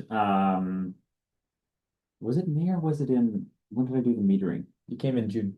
No, it was in August. I did the metering. The metering was in August. Yeah. So anyways, I when I was out in August, I brought my recording meter along and I put it on the main panel for 5 days, I think Wednesday afternoon to Sunday afternoon. And it recorded a peak draw of 105 amps on our 200 amp service, which is good. It means there's a lot of capacity there. And that means that translates into conservatively about 26 kilowatts. So that's the peak, and giving a safety factor. How many people were on the island when you metered it? Well, that was the last few days of boys camp. So okay, so it was fairly full. And there was, I think, some weekend groups out. So a pretty typical time. I'd say a typical time, yeah. Typical. Yeah, you can give some capacity margin on top of that. Capacity, yeah. Yeah. So, you'll be looking at somewhere in the range of 30 kilowatts plus, I would say. Now that we've been, May and I going back and forth a lot about what kind of generators we want and that sort of thing. My recommendation is that we consider something more on the commercial side, for longevity, for reliability and that sort of thing. Then beyond the generator installation, we'd also have to install a transfer switch, much larger transfer switch, automatic transfer switch that would handle that, basically go in between the meter and our main distribution board. For the generator, it would be ideally powered by our propane system. So there's a kind of a side parallel conversation to be had, and we'll get into this next, maybe about the planned increases to our propane storage plant capacity. So ideally we have a generator, a propane generator, starts up automatically, runs off of our propane that we have and powers the whole island. There are some diesel, of course, is also an option. There are the obvious advantages that we don't, for the propane versus diesel, we don't haul in the diesel. Diesel generators, diesel engines also have the requirement that they don't like being run at low load. So the average reading that I took was only 40 amps, which is less than 25% capacity on the system. So if on a 30 kilowatt generator, that would be like 30%, 35% loaded. It's about 40 amps. So that's not good for a diesel. You don't want to have it run if it's saying it's run for a 24-hour period and like a low or maybe even more for a week on a low draw. That's not good for the generator. We'd have to load test it every year, which would be a complicated and expensive procedure to do. So the other benefit of having a generator, so that being said, we're leaning towards propane. The other benefit to having a generator, and this is something that Dave has brought up in the past, is that sometime in the next few years, well, sometime in the future, we don't know when, likely the submarine cable will fail between the island and the mainland, or it will trip off and somebody will have to replace it, or Hydro is going to come and replace it at some point. I've contacted Hydro in the past about saying, hey, can you replace this preemptively? And they, of course, don't want to do that because it costs them a lot of money. So this gives us some extra insurance against if and when that does happen, this will have zero impact on our operations, because we would be looking at minimum, if this happened at the worst time, middle of June or July, we'd be looking at a minimum a week of no power on the island, and probably a lot longer than that. So investing in this now will give us, like, for that one particular instance, will give us a lot of protection, good insurance against that. So. Well, I talked to Ontario Hydro before, Jack. They don't replace it. What they do is they'll pull up the two tails and just splice in a new piece. Really? Yeah, they don't replace the whole thing. They find out where it blew and they'll pull it up, they'll snag it from both sides, Yeah. pull it up and put a chunk in the middle. And it's literally, if they can guarantee they're out in a day and a half, which they seem to think that it would be like less than 2 days before they get there, it's, once they find it, it's a 6-hour job. Yeah. So we And talked that cable was supposed to have its lifespan of 25 years from 1980. Yeah. 45 years ago. We've talked about creating some solar capacity, Yeah. and that has, to this point, the cost benefit hasn't been in our favor because we're not there to manage it for 6 months in a year. Yeah. Or benefit from necessarily feeding back to the grid or that kind of thing, or have that option. But is there some hybrid scenario, like in terms of battery storage capacity, that could function together with a generator? Like something where, like, a smaller capacity generator that could maintain, so that the batteries could manage our peak draw for our 105 amp peak draw, but that the generator could be much smaller to just keep putting out steady charging. Yeah, I see what you're saying. First part of that question, we're open to solar something, but not enough to run the entire site. That's been a a big question. project. Yeah. Totally. So- kilowatts is huge. There's two answers to that. Okay. First answer is anything is possible Okay. if money's no object. Yeah, I'm gonna say, okay. That, because the kind of system you're describing that would be awesome. It's called a microgrid system. That's very expensive to implement. And that would not give us a benefit. Having a generator which would parallel with batteries, which would give, it's all controlled by control. That's something that you would do for like a remote First Nations community where you've got 1,000 people living there. That's the kind of scale. At this scale, it's not At this scale, it's not practical.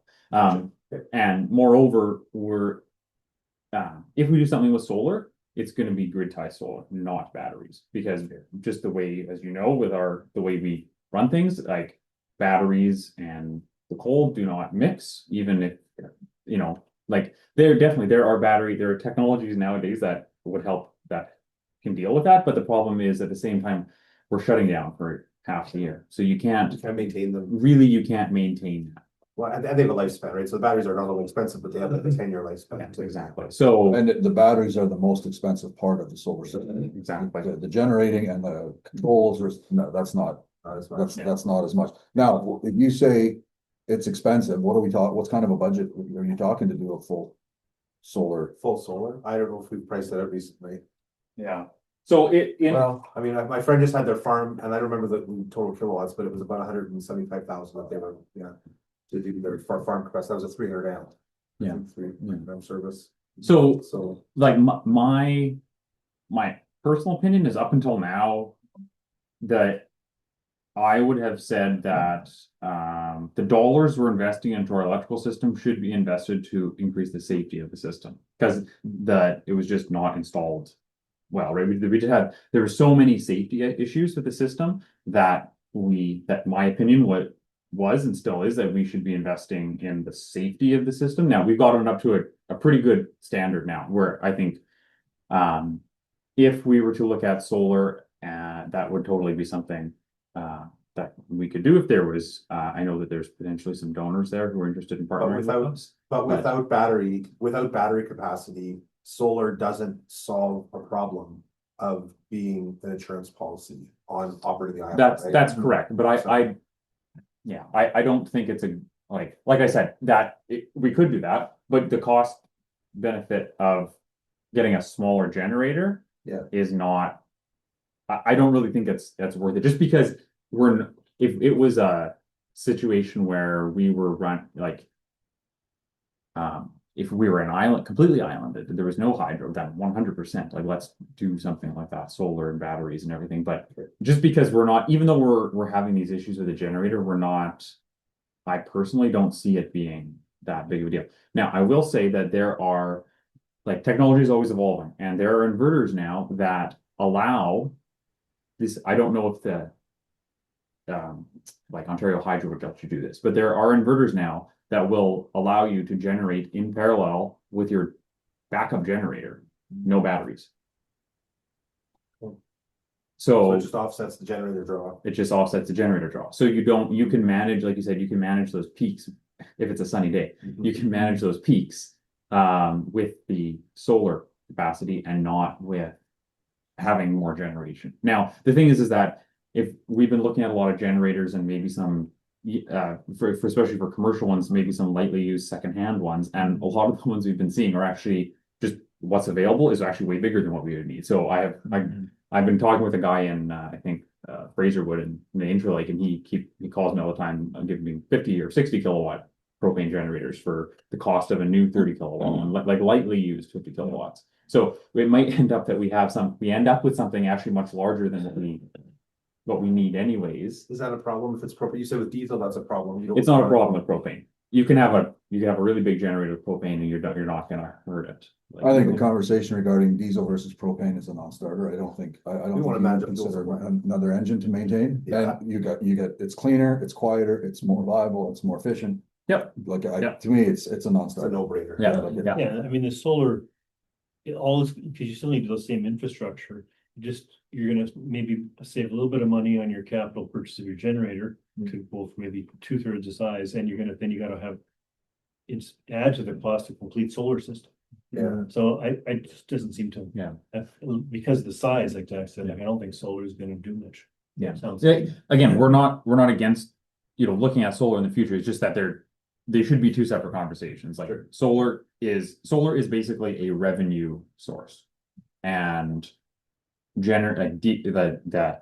propane generator is the backup power source. So what's the price point? What are we talking about? Like 15K-ish for a generator, like used. Goes up maybe like a brand new 30 kilowatt propane would be around 30 grand maybe, and then the transfer switch is a few grand. The big unknown is the installation.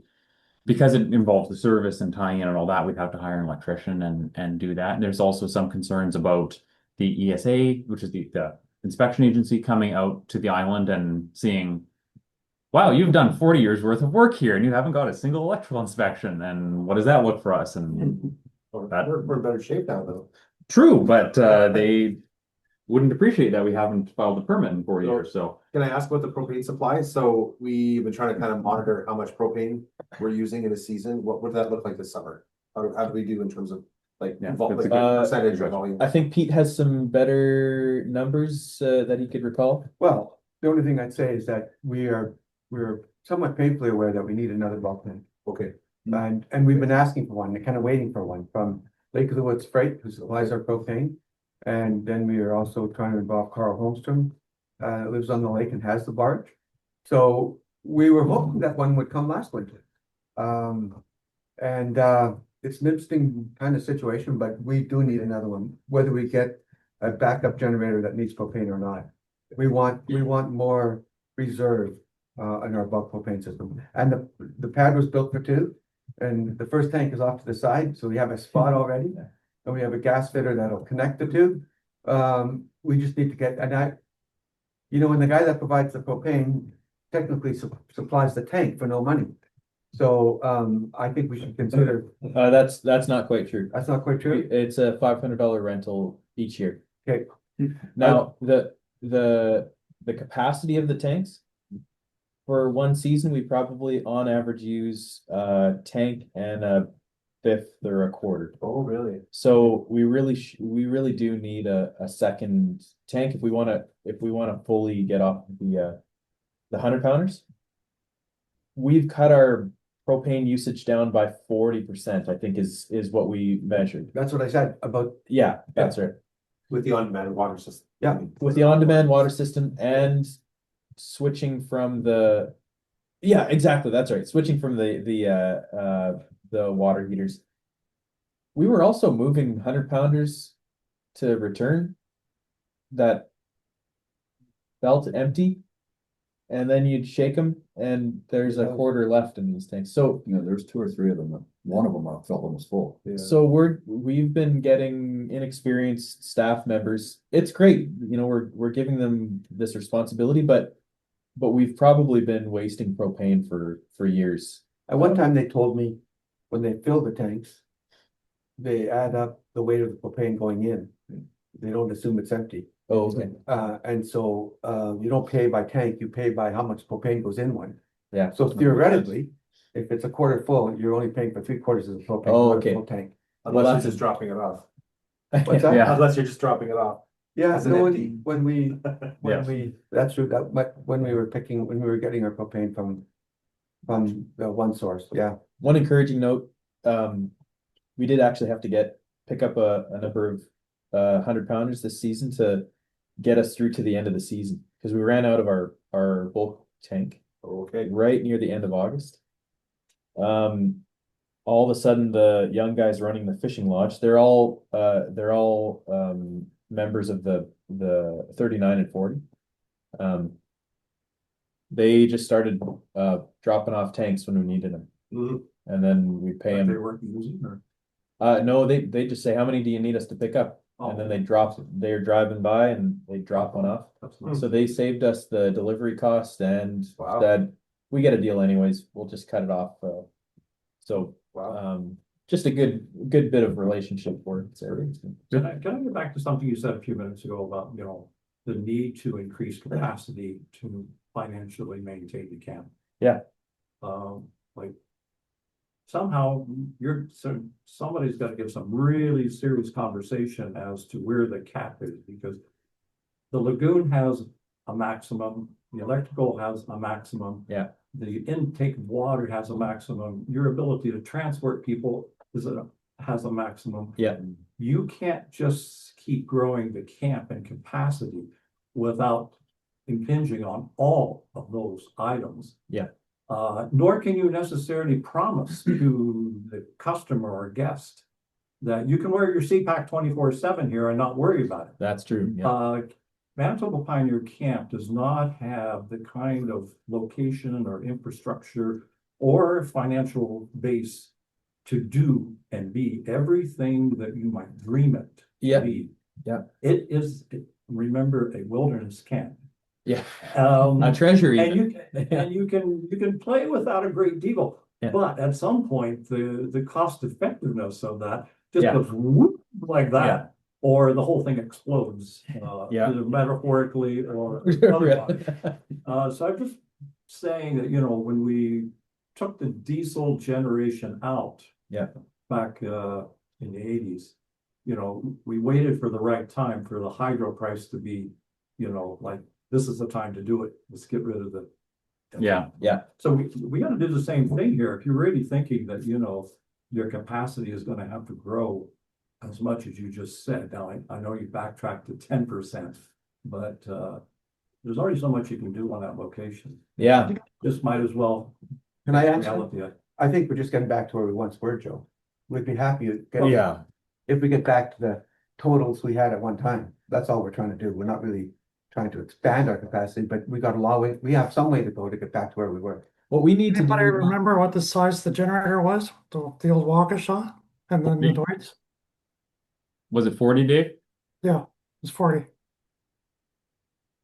we need to get back to, like Pete's saying, back to what we had been able to accommodate in the 90s, 80s. But also the health of the site needs to increase, which Pete's file has been working on for the last 13 years. And just general maintenance needs to be improved and increased. It's really more a question of, what are we offering to people? Is it dilapidated, or is it actually a wilderness, like, is it actually a well-functioning wilderness site? And I think with this generator, the goal is to get back to a well-operating wilderness site. The goal is not to get it to a resort, but it's just to make it just a basic, like a baseline of safety and comfort that any guest should be expecting. So One of the shifts that I've noticed is that, like, especially since the pandemic, we just don't have the school groups coming. Like, we generate so much revenue from school groups. But even before that, the school boards are shutting it down. Yeah. So now I think the level, you can't use your measure of comfort and luxury or whatever word you want to use to become your standard at a place like Manitowoc Pioneer Camp. Because there was a time when there were 3 showers for the whole camp. And you just didn't go, I'm going for a swim and then I'm going to go have a 20-minute shower. And that doesn't work on the lagoon, and it doesn't work on the heating system, and it doesn't work in a lot of ways anyway. But we've gotten away from defining how we're going to view what we can offer the customer. This is actually a really good question. We've got a new gen-to-gen project that we're talking about that many people, when they see the plans, are saying, well, this is a bit luxurious for this site. The question that we should be asking ourselves at this point is, well, our cabin line is actually fairly rustic still. And yet we're starting to build these buildings that are going to require some serious maintenance and skill to keep these buildings up. Like, we're talking the BMP renovation was But they're built to not require maintenance. What's that? They're actually built not to require maintenance. Not to require maintenance. Because Bill Mason Place was, as much as we love the structure and the architecture that went into it, and what's his name's approach and everything is beautiful, but that has not been a good type of building for our location. And the latest structure on the point is over the top. And in a lot of ways, it's beautiful. I love it. I've never got to step inside, but I've always been out there to look in the windows. Well, what are you doing? We gotta get you out here. But it's just, there are limits as to your resources. I think, can I jump in here? And then maybe a bit more an observation, but like Joe's raised the question of kind of the high level plan, and to sidebar a bit to the 10,000 point view here, your site committee. And I think a lot of the long-term plans may be in people's heads, and I don't know if we have like an infrastructure plan, that obviously that has to tie into the plan for the whole island, but even if we're just talking maintenance, I'm sure Jack has a list of items, but to what degree is that kind of comprehensive, and do we want to make sure we have a plan that covers off everything? And I know certainly that's part of what you've been doing, Jack. But this question of, like, every system has a capacity, whether it's sewage or electrical, or so the whole, that kind of the hardcore kind of infrastructure planning. Are we being a little piecemeal, or have you sat down and looked at the big picture? I just throwing that question out there, and as we get more organized here and we talk about planning, and I don't know what the thinking is on that, or where we're sitting with that. kind of high level plan. Yeah, so that's a very good point. And Joe, you bring up a good point about if we're, increasing the capacity. Now there's an important distinction that the capacity and the number of guests over the season, like we're talking about 650 campers, obviously that's the total over the season. And so the most limiting factor right now, which we should be concerned about, is the sewage. And I would say that if we can, with all the discussion we had about the lagoon earlier, is that if we can put some good thought into managing that, I don't see that there is a problem. Like the way things are going right now, if we suddenly start, want to build a whole new 20 new cabins and a whole new dining hall, and Well, you wouldn't get permission for any of that. No. No. Because Well, we're no. already well over the 20% occupancy I know. of the I land know, itself. There's not gonna be any more building other than replacing. the Exactly, site footprint. exactly, yeah. But and also in terms of electrical, like I was quite concerned before the season, but the metering I did actually comforted me a lot. We're basically on average, we're only drawing maybe 75% of not even this, 75% of half. So Be interested if you did it in early May, I'll bet it would be a lot higher. yeah, The number of May is heaters a lot and warmer now. staff cabins. I think capacity is always a good question, but I think to me it raises that when you're talking high level plan, I think infrastructure capacity is one piece of that puzzle. I think from Nate's chair there, you've got staffing capacity. We've had weeks of camp where we were really shy on staff, not enough staff, and then there's the next layer would be culture, camp culture, and what does it feel like to be a camper in a camp with 80 kids versus a camp with 200 kids, right? There's several layers, I think, to that conversation. Sure, yeah. So I think capacity it's a really good question. Yeah. I think And it's- And we're Maybe- mostly here to talk about infrastructure, I guess, but yeah. that's why I was pointing to Nate, and you're right, I mean, there's multiple layers to that. But then, you get to the vision of the camp as a whole, and the infrastructure is a part of that, it's supporting the vision, and they have to be in alignment, of course.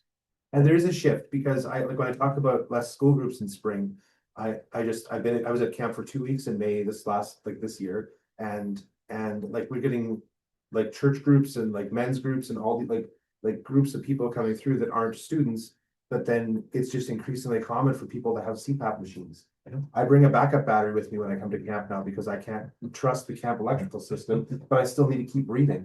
Right? Yeah. The only way that I can participate is if I have that reliability. So I think some of these luxuries or some of these things that we have kind of evolved are encouraging because I think it does allow us to host people that are already wanting to come and be part of the community. Maybe I'll offer one last practical example of I think we're in agreement here, Joe, and when I talk about these new buildings, I actually do think they're completely appropriate for what we're doing at camp, and that's just based on the practical use of these buildings that we have right now.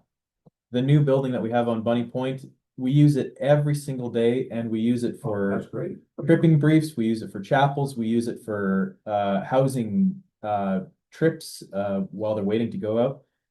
I think that they're completely useful for what we're doing, and they're not cushy. What on the business end of things, my goal is to increase the space, the times in our schedule when we don't have anybody using these spaces. We need to grow, like Decrease the number of times so you don't have anybody using the space. Yeah, that's right. Thanks. Relieve the pressure points when people are really interested in coming to camp. That's the weeks right in the middle of the summer, and bring in more people on the wings. We've also hired on a couple people to get more high-paying groups in on the shoulder season, spring and fall. And this is really just to make our finances work better. Well, for sure, the outdoor So turned the corner for us many years ago. yeah. So just to reassure you, we are trying to stick to the same kind of orientation we've always had, which is keep it a wilderness site. We're not a cottage. We're sort of a launching point for trips and ministry. So yeah. On this same point, if I can just bring Yep, up yep. Cash Island. We've been discussing with Ralph Penner about starting to do some much needed renovations to cabanas and to the A-frame. To the A-frame, this will be necessary work like redoing the sealant over the beams underneath the building to make sure that they're not rotting out, replacing the panels on the roof which have been cracked and are leaking. We've been discussing replacing some of the cabanas with something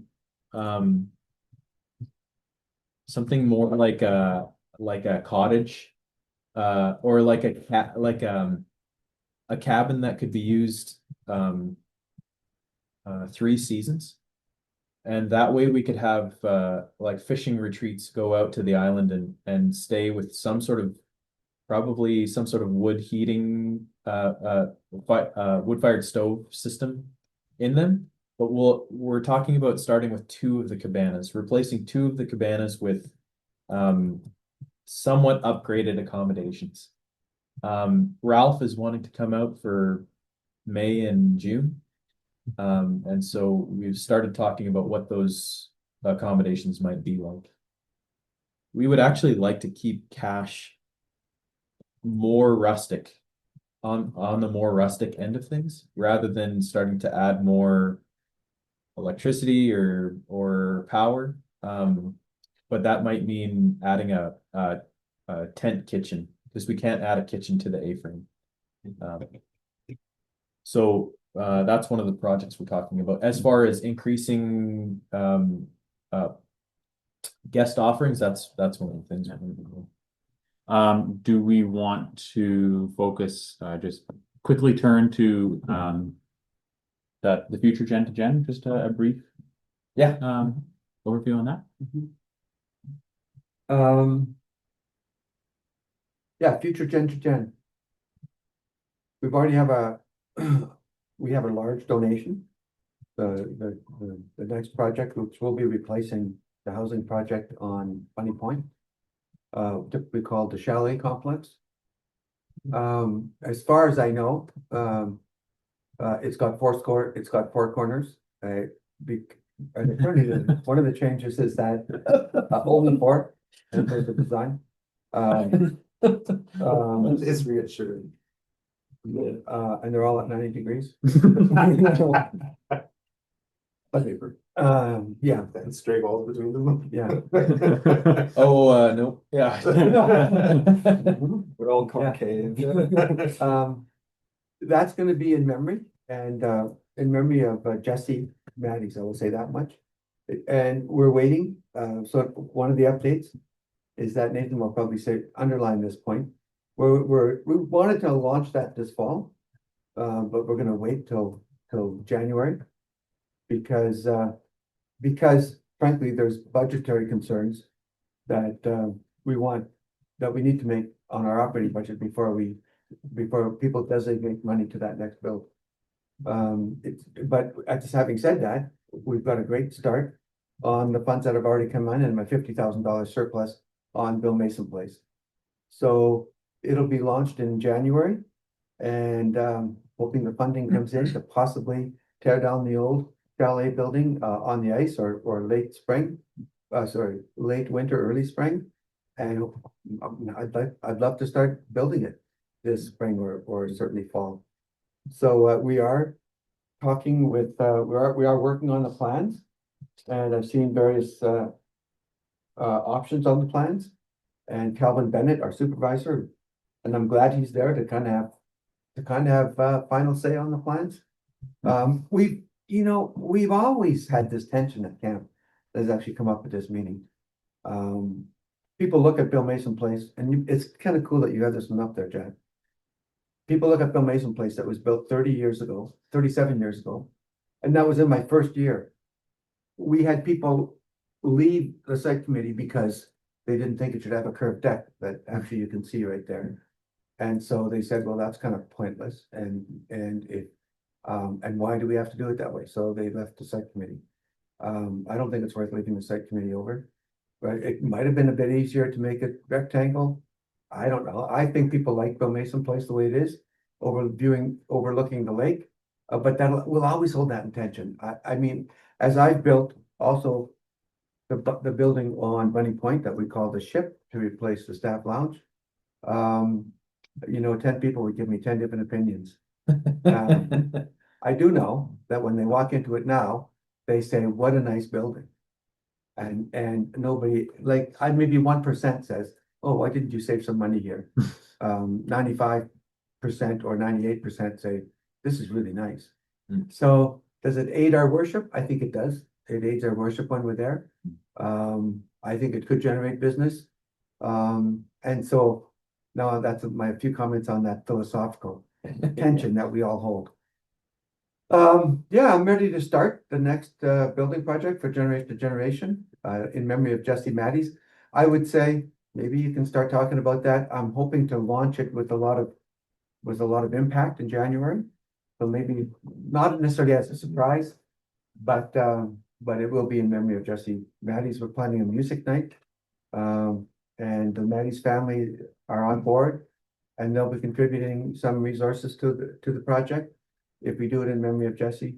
I actually tell people I might have been retired by now, except the Matties came to me and said, could Generation to Generation please do one more project? And I remember Jesse well, and a good friend with my oldest son, and they grew up at camp together. And Zoe Maddie's been a part of camp, and Gord and Lori Maddie's have been good camp people for many decades. So I don't know what else I need to say about that. You might need to share the story, because I don't know the story. And so like not now, but I'm just saying, like in you can't assume that everyone in the community is gonna know the story. So like when you actually launch it. Yeah, the story of like, Jesse? yeah. Okay, sure. Yeah. Yeah, we've got we've got a bit of a campaign plan. Chat with the Maddies and see how they want that story to be told. But yeah, that's definitely in the works. And also I'll say that to help quell any fears that there are, I have also reviewed the plans and made it very clear that as the site committee, or at least myself on behalf of the site committee, needs to have some say or some review or some bit of input into the plans that make it a more buildable building that is practically minded, kind of all these things that we've been talking about, right? So and it's a functional building. The rooms are square, they have 4 walls, like you said, 90-degree corners. And I think it's a really nice building that the staff are gonna really like. And speaking from the perspective of the site revitalization, like it has had a big impact on the staff experience at camp. The staff, just talking to them, and Ben, I'm sure would be able to agree that just the new building on Bunny Point that has opened up so many new ways that for worship, but also for just the staff hanging out, for fellowship, for community building, both with camp groups and in the 4-month season, like in May and June. So these projects do have a really big impact on the staff experience, which helps trickles down to everything and really helps everything. So they're good. And this new building is if you were at Pete had the poster boards with the plans out on at the community meeting earlier this month, but it's a nice looking building. It's important to note that when we started, somebody told me, and we did, in some of our terms of our renovations, we dealt with what the campers and paying customers touched first. So a complete renovation going back all the way when I stepped into the role of executive director of the washouts, the showers, and the office building. We pulled it out of the mud and really upgraded the showers and the bathrooms. And I was actually, just before this, I was talking to Jeff Friesen. He also made me late. I had coffee with Jeff Friesen. He remembers when the floor sank and all the toilets were held up by the plumbing. So we did that, and Joel and Jeff started the camper cabin renovations. And so those are the things that the site renewal did first, because that's what the paying customers touch. And now it's time to, and including that building, that's where our paying customers go. But I think we're at the point now where we can try to take care of our staff better. Mm. And staff retention is critical to the, Yeah. and so we're hoping the new staff housing on Bunny Point will help our staff retention. Yeah. I think they'll appreciate that we're investing in them and because we value them. Is that replacing both structures, CCR and as one building or two separate? One building. One building. So, Go ahead. yeah, so the footprint is like kind of just on top of it, Yeah. you know, and moved away from the lake like very slightly, but both remain placed. Both Two floors, stories. 2 stories, both floors will have ground level access. With a bridge coming from the second level in the direction of the leadership training center. Nice. Yeah. I'm gonna, I locked the door. And what I'm trying to say is you don't put the building now and I locked the door. Okay, Thanks, Tracy. thanks, Tracy. Okay, so one more thing? yes, yeah, And I'm gonna rely on this. Like the ship was myself and her, and I kind of ran, what is it called when you run between? I was kind of the buffer between all the comments, like the 20 different comments and opinions from 20 different people. And trying to keep peace in some ways, and it turned out really great. Like this one, I'm actually deferring that to Calvin. So our supervisor. Great. And Now I'll be frank with you. because I'm tired of being the go-between between 20. I understand that, but I think your point is well taken. This committee needs to have a more active role in the planning of what new sites Yeah, are going, how they're going to be developed. sure. Well, you don't, I'm sorry, Calvin runs a shift that is a little different than Manitoba Pioneer Camp. He is not used to this kind of program. This program almost came to an end under the kind of leadership that was pumped in to the national office and the camping director of Canada. We're very fortunate that we're still alive here in Manitoba. Yeah. And so I think this committee really needs to take a grassroots connection to any structures, whether they're infrastructure or the structures themselves. Well, we had a meeting in Toronto last week and I talked to Calvin lots. I actually think he understands the need to solve this dilemma in terms of how elaborate, how are we building luxury or is it focused on the kind of camp we have? I think based on my conversation with him twice last week, I think he can kind of speak into that and is a higher authority than her. But it is between, I've also said to Nathan, and Nathan, you can verify this. I said, it's also up to you, right? I said, I'm retiring after this project. You will have to explain the philosophy behind the staff building, the ship, the renovations. You are the ones that are living with this. So I will not just leave it up to Calvin, but I am going to leave it up to Nathan and Calvin and the site committee. But what I'm telling you is that I don't want to carry that burden. And so what I'm telling you is that Nathan and Calvin and the site committee will have some kind of debate and say on the building. That's your job. well, Herb's job is to design it. My job is to fund it and build it, which I will do, like I've shown, on time and under budget. and what I would add to that is that when I've said this to Nate before that, you know, whenever the plans are finalized, I'll say, you know, like the problem with the previous building, not to get too into it, but it was that the plans never really finalized. There were, even during construction, there were continual changes and it was, M&R helped that one too. yes. Yeah, some of that's avoidable. And so that at some point, what I would like to see is for this building that you know, based on the budgeting and what our interests are, that the designer of the building says, this is the final product. Here you are, Manitoba Pioneer Camp. I shall now relinquish myself and not visit during the construction. Right. But on a more serious note, I want the plans to be finalized and then those set of plans be passed around to all of us. But, and I think it's a fair ask to say to Herb, like, Herb, this is a good building. Thank you for investing in this. But like, if we were to go to an architecture firm and ask them, please design us a building. At some point, that architecture firm would say, here you are, here's your plans, please pay us, right? And then that is the final set of plans. And that, at that point, it's cut off.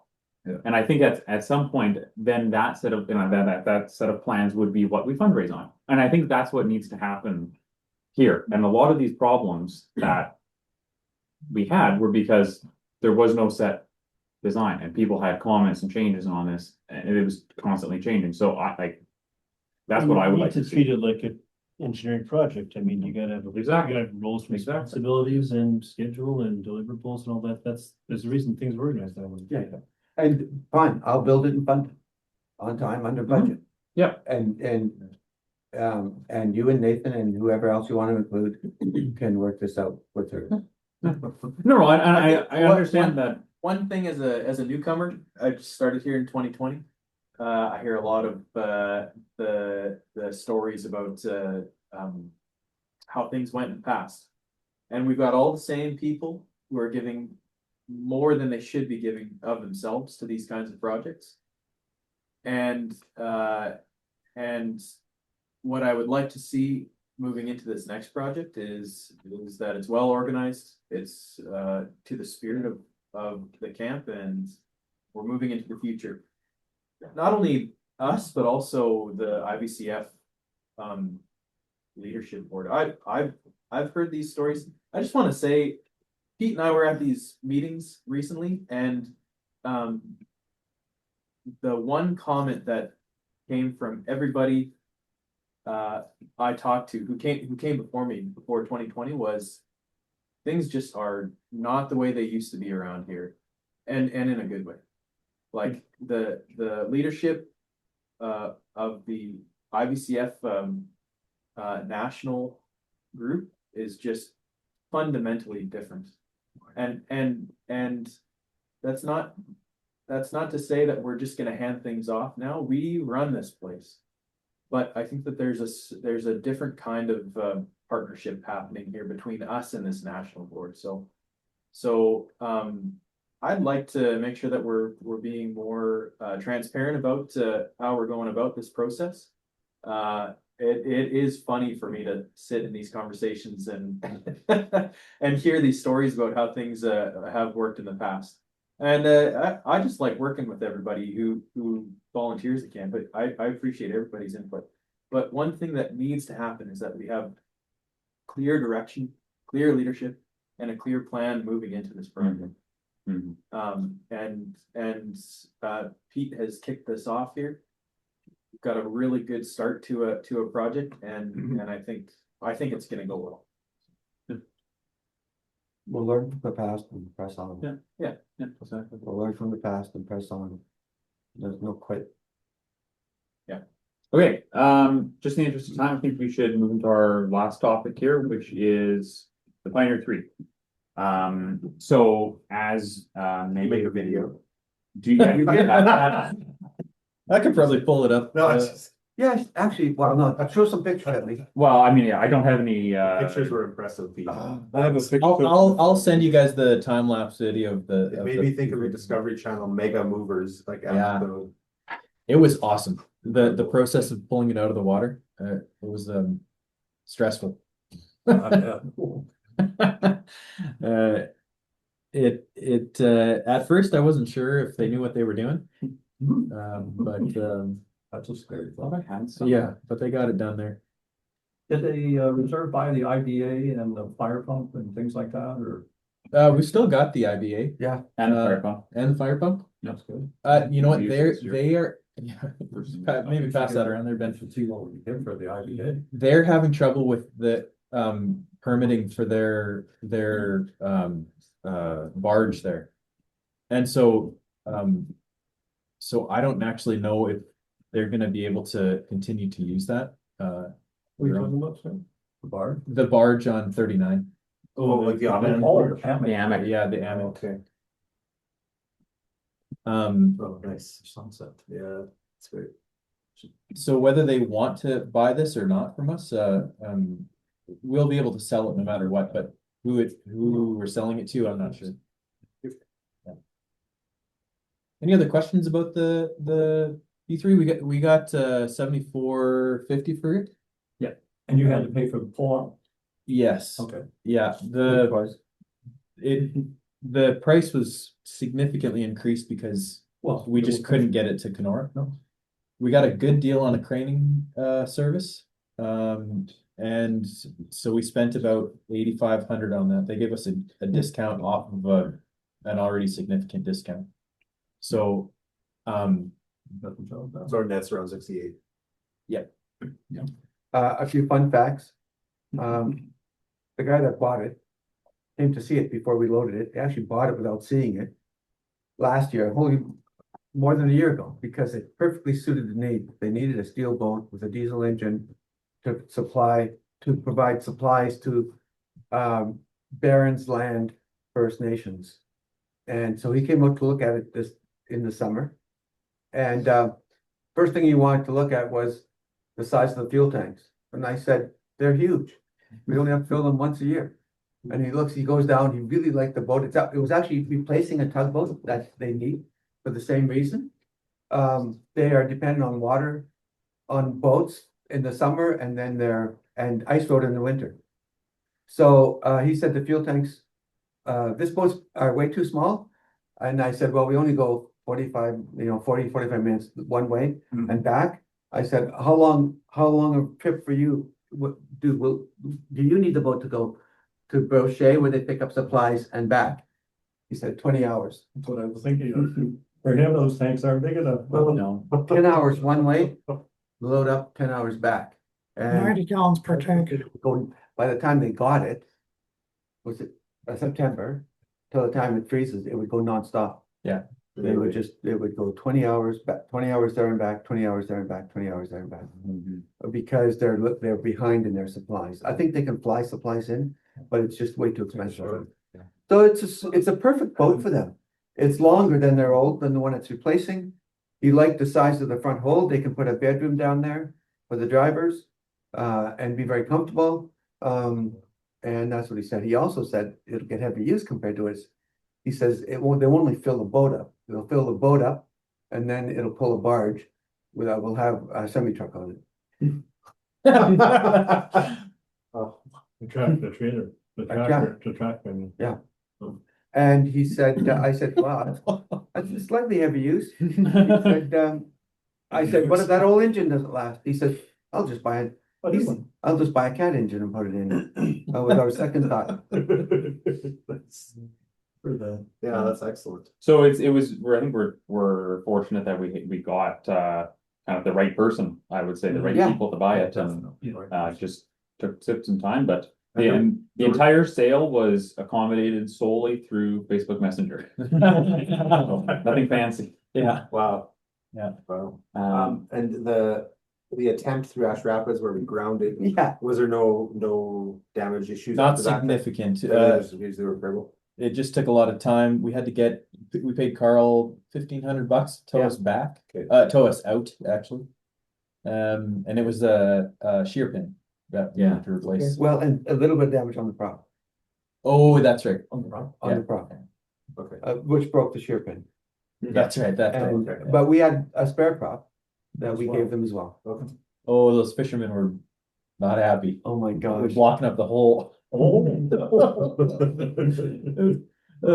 One of my top memories. It was in the way for any boat to get through Ash Rapids. Trevor just shirtless pushed. Get it up. What's that? Trevor was just like a grizzly bear, just pushing on the boat, trying to get it unstuck. Yeah. Did not work. And then there was a little passageway for boats to go through. Yeah. To get to Lake of the Woods or Lake of the Woods this way. Most of the boats were going to Lake of the Woods. We were stranded there for what, 5 or 6 hours? Yeah. And some fishermen with 150 horsepower engines tried to pull us off the rock too. Really? And they couldn't budget. And that's why Carl had to come not only with his big aluminum boat, but with his small tugboat. Yeah. And but we would direct the boats. They saw us there, they'd slow down and we'd say, come right beside the boat. And then it would. And then they wouldn't go the right way, and then they'd hit their prop on some We must have heard three. It's just, it's not wide there. I went through the summer, it's like, it's tight. But it's not like we didn't warn them, and some of them didn't come close enough to the boat, they'd go through, all of a sudden you'd hear crunch, crunch, crunch. They were yelling. So then, with regards to replacement, you had gone Yes. to look at a boat up in Dockton, is that right? No, so that one unfortunately got sold before we Oh, it did? Oh, Good. yeah. Pete was not impressed with it, but you know what? We've had about 3 or 4 different options sent to us over all Facebook Marketplace. Yeah. The place to find things. All with some sort of repair or upgrade needs that would have needed to be done. Do we have any idea, like, it hit me this morning, and I don't know why it took so long. I mean, I looked at the pictures that you sent out earlier. And then I began, this morning, I don't know why, I just thought, has this been flown by Transport Canada as a passenger vessel, as far as they're concerned? Because I just remember there was a question about the Eagle at one point. Will you need a 3-foot railing around that for us to give you permission to use that as a? Now, they never enforced that, and I don't know if it was just that particular inspector. I mean, things just got tighter and tighter and tighter over the years. But I just wondered, you know, like, have we done our homework about what Transport Canada will expect of us for a boat of 26 feet, 25 feet? I think we're looking at 28, which is the 28? Eagle. Like, just wondering. Have they seen this yet? No. Yeah, go ahead. So one of the things we're considering, this is a company out of Smiths Falls, Ontario. This is called UFab Boats, where they actually sell aluminum welded pontoon boat kits at something that it would be like a very good price, basically, compared to something that's made custom. And these can be kind of done. They're made still to specifications. These pontoons can be made up to a quarter inch thick, for example. So very heavy duty. Heavy gauge. And can, you know, it's like we said. So the way the licensing works is that our SWAP license, which allows up to 12 people, is based off of displacement. So you can up to 5 tons gross you can drive within an SWAP. And so, like, for your information, that's unlimited. SWAP is the only license that allows you to drive any boat anywhere in any of the navigable waters inside of Canada and within, I think, 2 nautical miles of the shore on the open water and the coast. So, which is a very wide ranging license. Like, no other license allows you to do that. But the caveat is, again, 5 tons. Now, one of the ways to calculate displacement by the government regulations is you can either do the full calculation, which is involved and the manufacturer has to do that, or there's kind of a limit of length that below this length, everything is 4.999 tons. So you're good. And that length was 27.5 feet. So maybe we could ask these guys and say, hey, does your 32-foot long 12-passenger boat, is that still considered as 5 tons? And but 5 tons is not what the actual weight, it's a volumetric calculation that equates the displacement of the boat. It's not an actual like weight measurement. So, you know, that's something we would ask them as part of this. And obviously we want a bigger boat if we can get one. But the kind of the limit to just say, no, we want this boat, and then no questions asked, is 27.5 feet, 8.5 meters is the technical length. So we basically one of the options we're considering right now is something that is essentially like this, with an enclosed cabin, the seating, front and back, open areas, but we just have it a little bit shorter. You know, shave 2 feet off the back and the front or something. So with a heavier gauge pontoon, then we think it would have the durability to handle brushing up against the rocks. Yeah, that would be the idea, right? Cool. And something that's more, again, commercial grade instead of a residential grade, pleasure craft style pontoon or tri-tune. I thought at one point there was some distinction on the licensing around having an enclosed cab versus open deck. Is that not a thing anymore? There's no issue with that? No, I don't think so. Like the SWAP, like I said, the SWAP license is very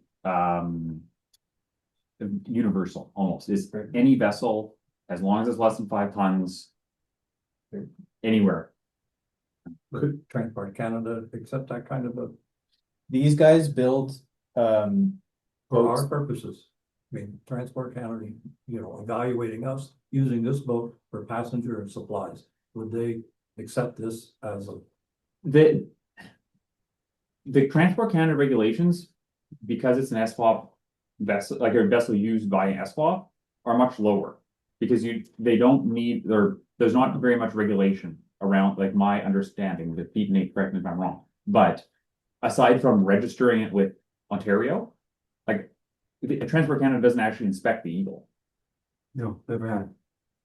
They have, Well, But unofficially. And that's where the comment came about, a railing such as you see on this picture. well, yeah, then there would be a railing. I don't know, to be honest with you, Joe. I Well, my only concern is that, I mean, you know, I think it was unfair of them in the first place to put the P3 into a situation where at one point it was like, you know, this is the kind of ship that needs to go 50 kilometers offshore. Yeah. Main coast. Now you're saying, you know, this is, you know, this new licensing, maybe things have changed, and that's great if they have, because you know, I think they were really unfair back in the 2000s. When we Yeah. got started down this path. yeah. Well, and I should have said they've never come out just to look at the No, Eagle. not just. And including all my years, they'd look at the P3 and walk right by the Eagle. I mean, that, it depends on the individual inspector. Yeah. And the current inspectors would walk right by the Eagle and not even look at it when they came annually to do the safety inspection on the Pioneer 3. So the SFOP regulations are much, much less. Yes, it needs to be, yeah, so that's all I would say. So, two questions or two quick thoughts on this. One, it's great, it's great. I think it's a good idea. I think if it's durable enough. My concern, I love the pontoon. I've always believed that's a really good option for camp. I'm just worried about the durability of the pontoons. So that part, that solves that.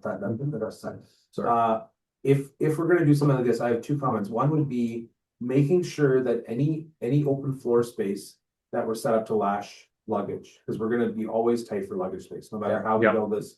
And also canoes, to say, is there a way with this boat to move canoes? Because we have other boats to do that, but it's always, we get into these situations where now we have a trip coming out or going back or whatever, we just need to move boats. Yeah. And so whether that's hooks on the side, or my second comment is a question of, would they build it with a top deck? Because that's what I want to do on my boat, is my pontoon is to add a second deck with space for luggage and also a slide to come off the top.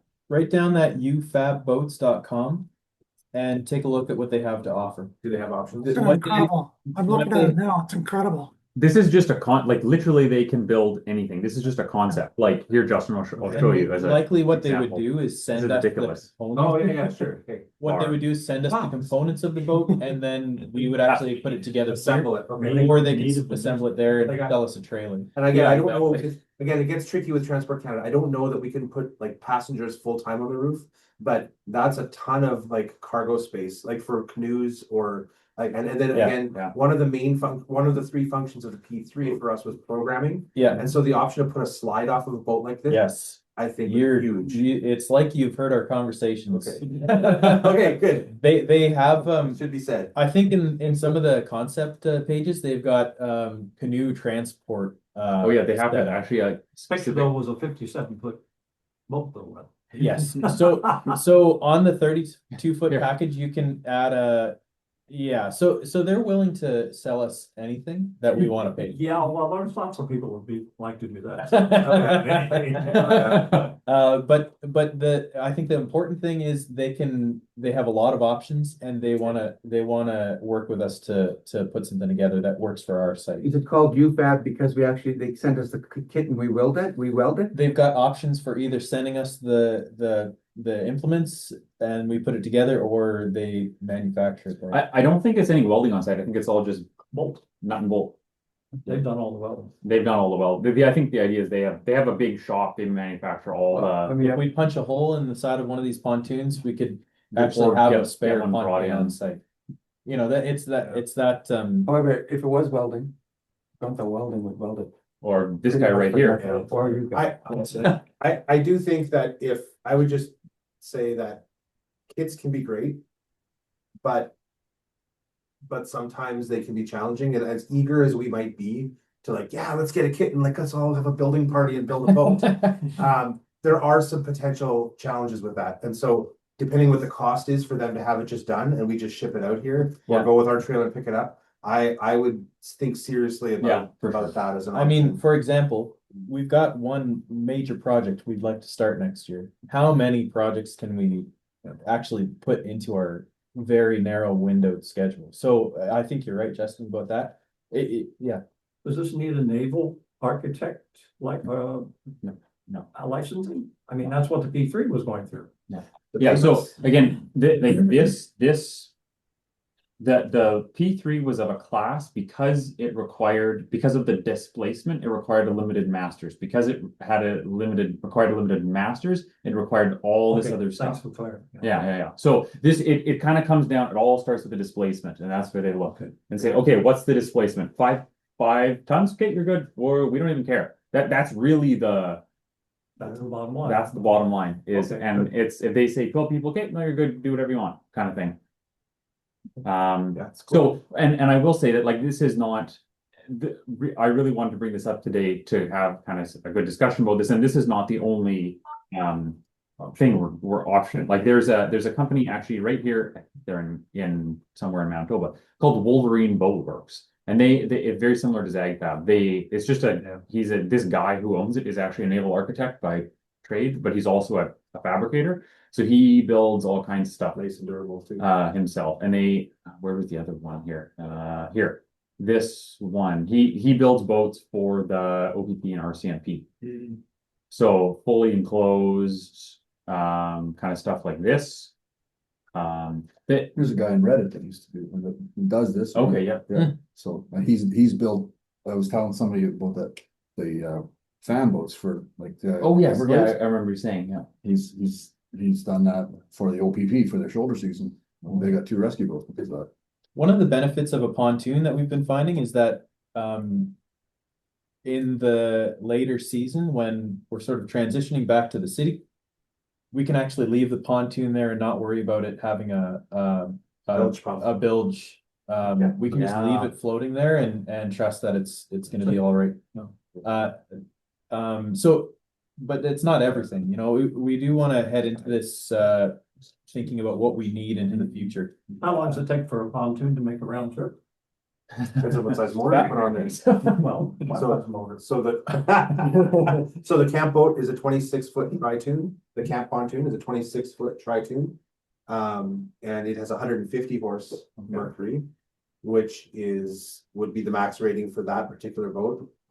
And it what would be the speed on that? It would be 38 kilometers an hour. When roughly. fully loaded, the pontoon and the Eagle make the trip to the landing in about the same amount of time. Really? Yeah. It's very similar to the Eagle. When both are fully loaded. Pontoon is definitely faster empty. But when it's loaded, it's a little bit slower than. So that would be a question, I guess, for this company would be what, like, based on their engineering and what they're certified for with Transport Canada, what horsepower are they allowed to rate the boats for? Yeah. Because like when I bought my pontoon last year, I specifically wanted something engineered for higher horsepower. And that's a different classification of pontoon. Like it's different, it's engineered differently. The pontoons are shaped differently. It's designed for higher speed. Okay. And so it just depends on how they're designing the pontoons, because they actually need planing surfaces and carving surfaces for stability if they're going to be above like 115 horsepower was kind of the typical pontoon where, you know, doesn't matter, it's a barge, right? 115 is no big deal. Yeah. But over that, so mine's rated to 250. And then the next class above that is usually about 600 to 800 horsepower, like the next jump. So that would be a question. Yeah. And of course, we're looking to use the existing Honda 130. I wouldn't on this. You wouldn't on that one? Because the Honda 130 is short shaft and almost any motor you buy today is long shaft in the last 7-8 years. And so if we use the Honda 130, you have to have a lower transom, which means that when that 130 dies, because it might last 2-3 foot, depending when it dies, then you're stuck with a short transom and having to modify it. You just extend the transom down. You can get mounts that will put a short shaft on. Yeah. Yeah.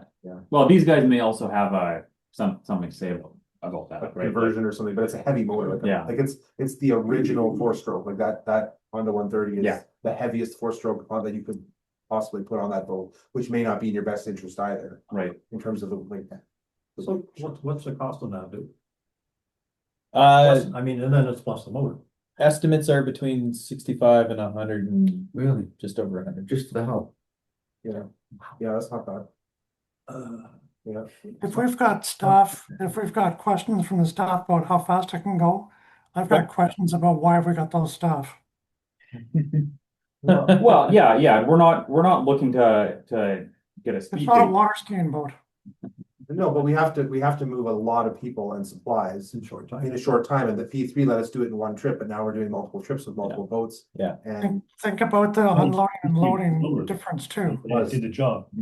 So But just for the sake, I would say, like we got by with two for the last one, this year for sure. yeah, And- our large, And I would say one more boat, even as slow as a pontoon boat is, will move more people quicker than the Pioneer 3. Yeah. The Eagle and Yeah. two pontoons will move more people to the island faster than the Pioneer 3. Yeah. Like two almost keeps Yeah. up. With a fast turnaround, Mhm. if you have people helping get on and off life well, we jacket. also were running the 60 though, and so our fullest sessions, we had about 85 kids, and that's including staff and some adult volunteers who are showing up at the same time. That works out to about 3 round trips for every boat. And the amount of time between drop off and program starting, it works out for a really tricky administrative puzzle. That's just with McKinnon. And then you have Cash Island, so that's a 4th trip. and LITs, like this year we had a transition day that we also had Right. LITs transitioning this to get Yeah. chaos. We'd like to reduce right now, we're dropping kids off in the gas station parking lot at the landing. That's an issue because we've got people driving around and there's kids running around and, they go to play in the field, but there's cars driving around there too. So there's some safety issues at question. You're saying have landing point? We're talking about a different landing point. I don't know if it's worth chatting about it quite yet Just because curious. yeah, we are talking with 39 about it, another landing 39 point. is suggested. But I think that another transport boat is I'm gonna say necessary, but I think the more important part is it's gonna improve our guest service. Having a boat with a cover on it is gonna make it so that we can transport people in the middle of a rainstorm. Yeah. And groceries, we had food at risk. Yeah. Where we Oh, had yeah. food shipment, the truck came and we just had to move food, and we got umbrellas and tarps, and we Yeah. have flour bags that are disintegrating, and like, I think Yeah. this is also a good stewardship move. Like Yeah. having the cover, like. And yeah, talking about guest experience, just like giving people the, kind of very simple comfort of getting a Stuga guests to the island without their bags getting drenched, right? And that's not a huge amount to ask, so. Yeah. I think it's gonna be a better decision to get another boat rather than not, so, yeah. I think my observation this summer was that it seemed the kids getting on and off the pontoon, that there was less slipping, less risk of pinching, like it Yeah. just seemed like it was safer getting Yeah. people on and off the pontoon than getting off climbing up and out of the boats. Yeah. And we had a couple of incidents with some of our older volunteers in the spring, where just like mobility and stuff for them wasn't as great. And so my impression was the pontoon was safer from the loading and unloading perspective. Yeah, I agree. But I think the Eagle was also, like, I also did a few rescues and we went to get, canoe trips with the Eagle, and there's spots where I wouldn't be super comfortable going in to the No. shoreline with the pontoon where we could get that Eagle up in there and it's kind of bumping on the rocks. And we just make it work. And Yeah. I think the Eagle is Yeah. essential, like that style of boat. Oh, is yeah, really 100%. ideal for what we're doing. I think the balance there is like one single hull versus 2 pontoons. Yeah. Is probably a little bit more efficient for what we're looking to do. So yeah, that's where we're at right now. You know, we haven't, nothing's set in stone, nothing's firm. I think we're gonna reach out to these guys a little bit more seriously in coming up, but you know, as usual, depending on funding and all those sort of things. But I think that brings up a lot of good points about engine sizing, and the displacement, if these guys can actually calculate the displacement for us versus us just assuming, no, it has to be 27 feet kind of thing.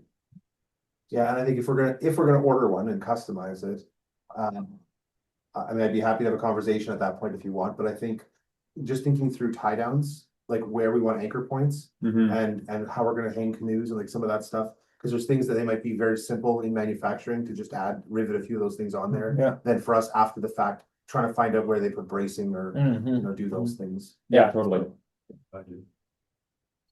Okay. Yeah. Yeah, we're almost at 2.5 hours here, so I think we'll end the formal part of the meeting there. Is there anything else that anybody wants to bring up at this point? I have a few questions I can be asking them. Sure. Formal part is fine. Yeah, we have a comment for Nate. Nate, I appreciate what you said about that whole philosophy of camp, etc. And I think the chalet build, as much as people might not like some of the issues with it, I think the ship, I'm surprised at the ship. I'm really pleased with it. It adds a lot. We talked about getting people on board. I think Pete, you talked about having people on board that, you know, this is their project to run with. And from what I heard from Nate today, I'm really happy that he's heading that up. Hey, I thanks, think Nick. with the other comments about, you know, how many people, etc. I think that the shoulder seasons, when we can get corporate people in there and they can have a conference in the ship and then have an accommodation right across the walkway, is where we really can benefit. Yeah. Those will be some bigger paying guests and it'll just make it easier to accommodate. Yeah. Think of how much support that could make for camper ships. Yeah. Yeah, I appreciate the comments there, Dave. Thanks. And next time I'll come and see you instead of peeping her down. I have one comment, I guess, just this, I wrote down infrastructure management plan there, just, you know, we talked about so many things. Yeah. So many moving parts. Yeah. And, you know, a lot of them, my suspicion is, my guess is a lot of them are in people's heads and so, you know, you get to a certain complexity where you want to start thinking about kind of, you know, putting something down on paper, you know, in terms of planning. And that's just, I'll throw that thought out there. It's really be willing to help, you know, That'd be very. organize that. And that's something you could show to IBCF in Ontario. So here's our plan, you know, show things that are well thought out. There was like in 2017, we started putting together collecting some of the projects. Yeah, you just did that. not with quite the formality that I think that you're thinking about, but and then this spring there was some work done on that document, wasn't there? Or was there? Yeah, we had Seraphim Scratch doing some editing that we had all discussed. Jack has that document and we've made it so that we can actually open it and edit it as a PDF document. Great. Yeah. And we've been thinking about making it into some sort of interactive whatever checklist. You can open it and then have some administrators and whatever. More dynamic. Yeah. Okay. But I wonder if that would be something you'd be interested to see, because I just thought would like I moving think us in that direction. Yeah, like, I mean, I'm just throwing the thought, I don't know what exists, but Yeah.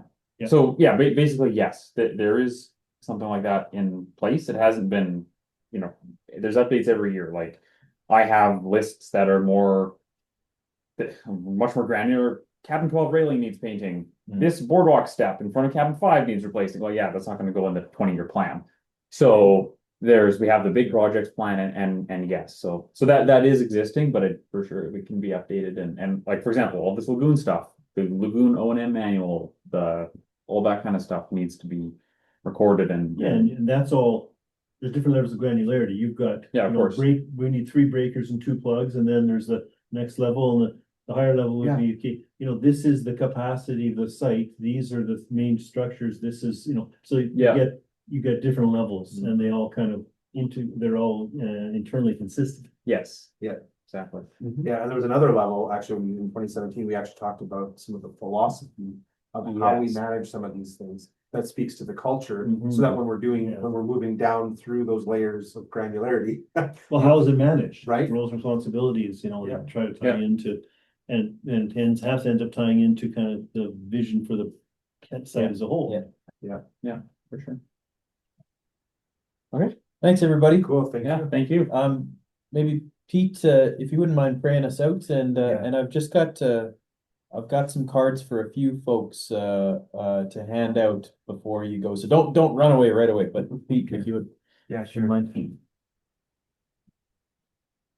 Lord, we pause to thank you for the 80 years or more of Manitoba Pioneer Camp. We acknowledge, Lord, collectively and in unity that Manitoba Pioneer Camp belongs to you. And you called it into being, and you've called the right people at the right time over 80 years to play a part in sustaining it for the building of your kingdom. Lord, we acknowledge that to you, and now also present our needs. And Lord, increase our faith. We know that you've been faithful in bringing us what we need in the years gone by, and now help us to be courageous and bold in what you're calling us to do in the future, knowing that we're not doing it alone, we're doing it with you. So I thank you for these men in this room and online. And thank you that you are still sustaining Manitoba Pioneer Camp. And it's not so much up to us as you, but help us to be willing and help us to be courageous and bold and to move according to the faith that you've given each of us. So take us home safely and make us a blessing on our families as we see them. And I thank you for this group of men who've served you so faithfully over so many decades of different men coming and going. But in that way, I just thank you and I praise you for that. And thank you for this time. And thank you for Jack's leadership and Nathan's leadership. As Jack leads this committee, Nathan leads this camp, and be with all of us now as we go in peace. Amen. Amen. All right, thanks, guys. Next time, Jack, do not put the camera where I can see the food. I didn't put it there, Nate did. Here, guys. Sorry, Dave. Sorry, Dave. Thanks for coming, Dave. Jack, did the breezeway roof get finished? Thank you, card for Very good question, yes. financial. Like I said, the panel's out. No. September. It requires one more panel as well. Yeah, there's one more panel, I think, that's needed. There's something that's wrong. Yeah. Like Something even if the missing? additional panels were sent out? But I sent more panels out there. Okay. We needed 2 more panels. Yeah, where were those? So they need to be cut, because I just sent out panels, and I also had them manufacture a trim for us, like to do Okay. all the trim ahead done. Yeah. So there's a bundle of that, there was a Okay. flashing, I had to make Thanks a for coming, Dave. flashing to go against this. I misread the No, email. Hey guys, think of it, I think I saw it in Can you the. just say to Jack what I said about Jack? I did say, I showed lots of Jack's pictures and Jacob, and say thanks to Jacob for his hard work. Yes. Yes, thank you. Yes, thank you, You weren't Jacob. here when I, It looks amazing, pictures look great. Thank you. Well, it was a real priority to get it done in 2025 and Yeah, barely snuck it in, but we got it that done. was awesome. That was very, very good. Thank you very much, all. take care. Jack, the other thing on your list, Yeah. we did finish the point-to-point radio connection to the Frog office. I don't know if that needs to be documented, but like the second phase of the network connectivity. Yes. And I haven't heard whether everything was at the end of season was still working, the system. There has been problems earlier, we troubleshot a few, there was a burnt out power supply and a few other things. A few things that we could chat about at some point, but I think that we're absorbing a bit of them. Just to work out a path. Much do you know what the bubble system, where the pipes are? Joe. Okay, You know, they used to go up to the tower, like, yeah, windmill, but. yeah, What kind of thing? because I've kind of been thinking about, this idea of building like a dredging blade, having a winch. Thanks for coming, Gold. See ya. having a winch like anchored to the big Canadian ship. Only good for you. Oh, that's good.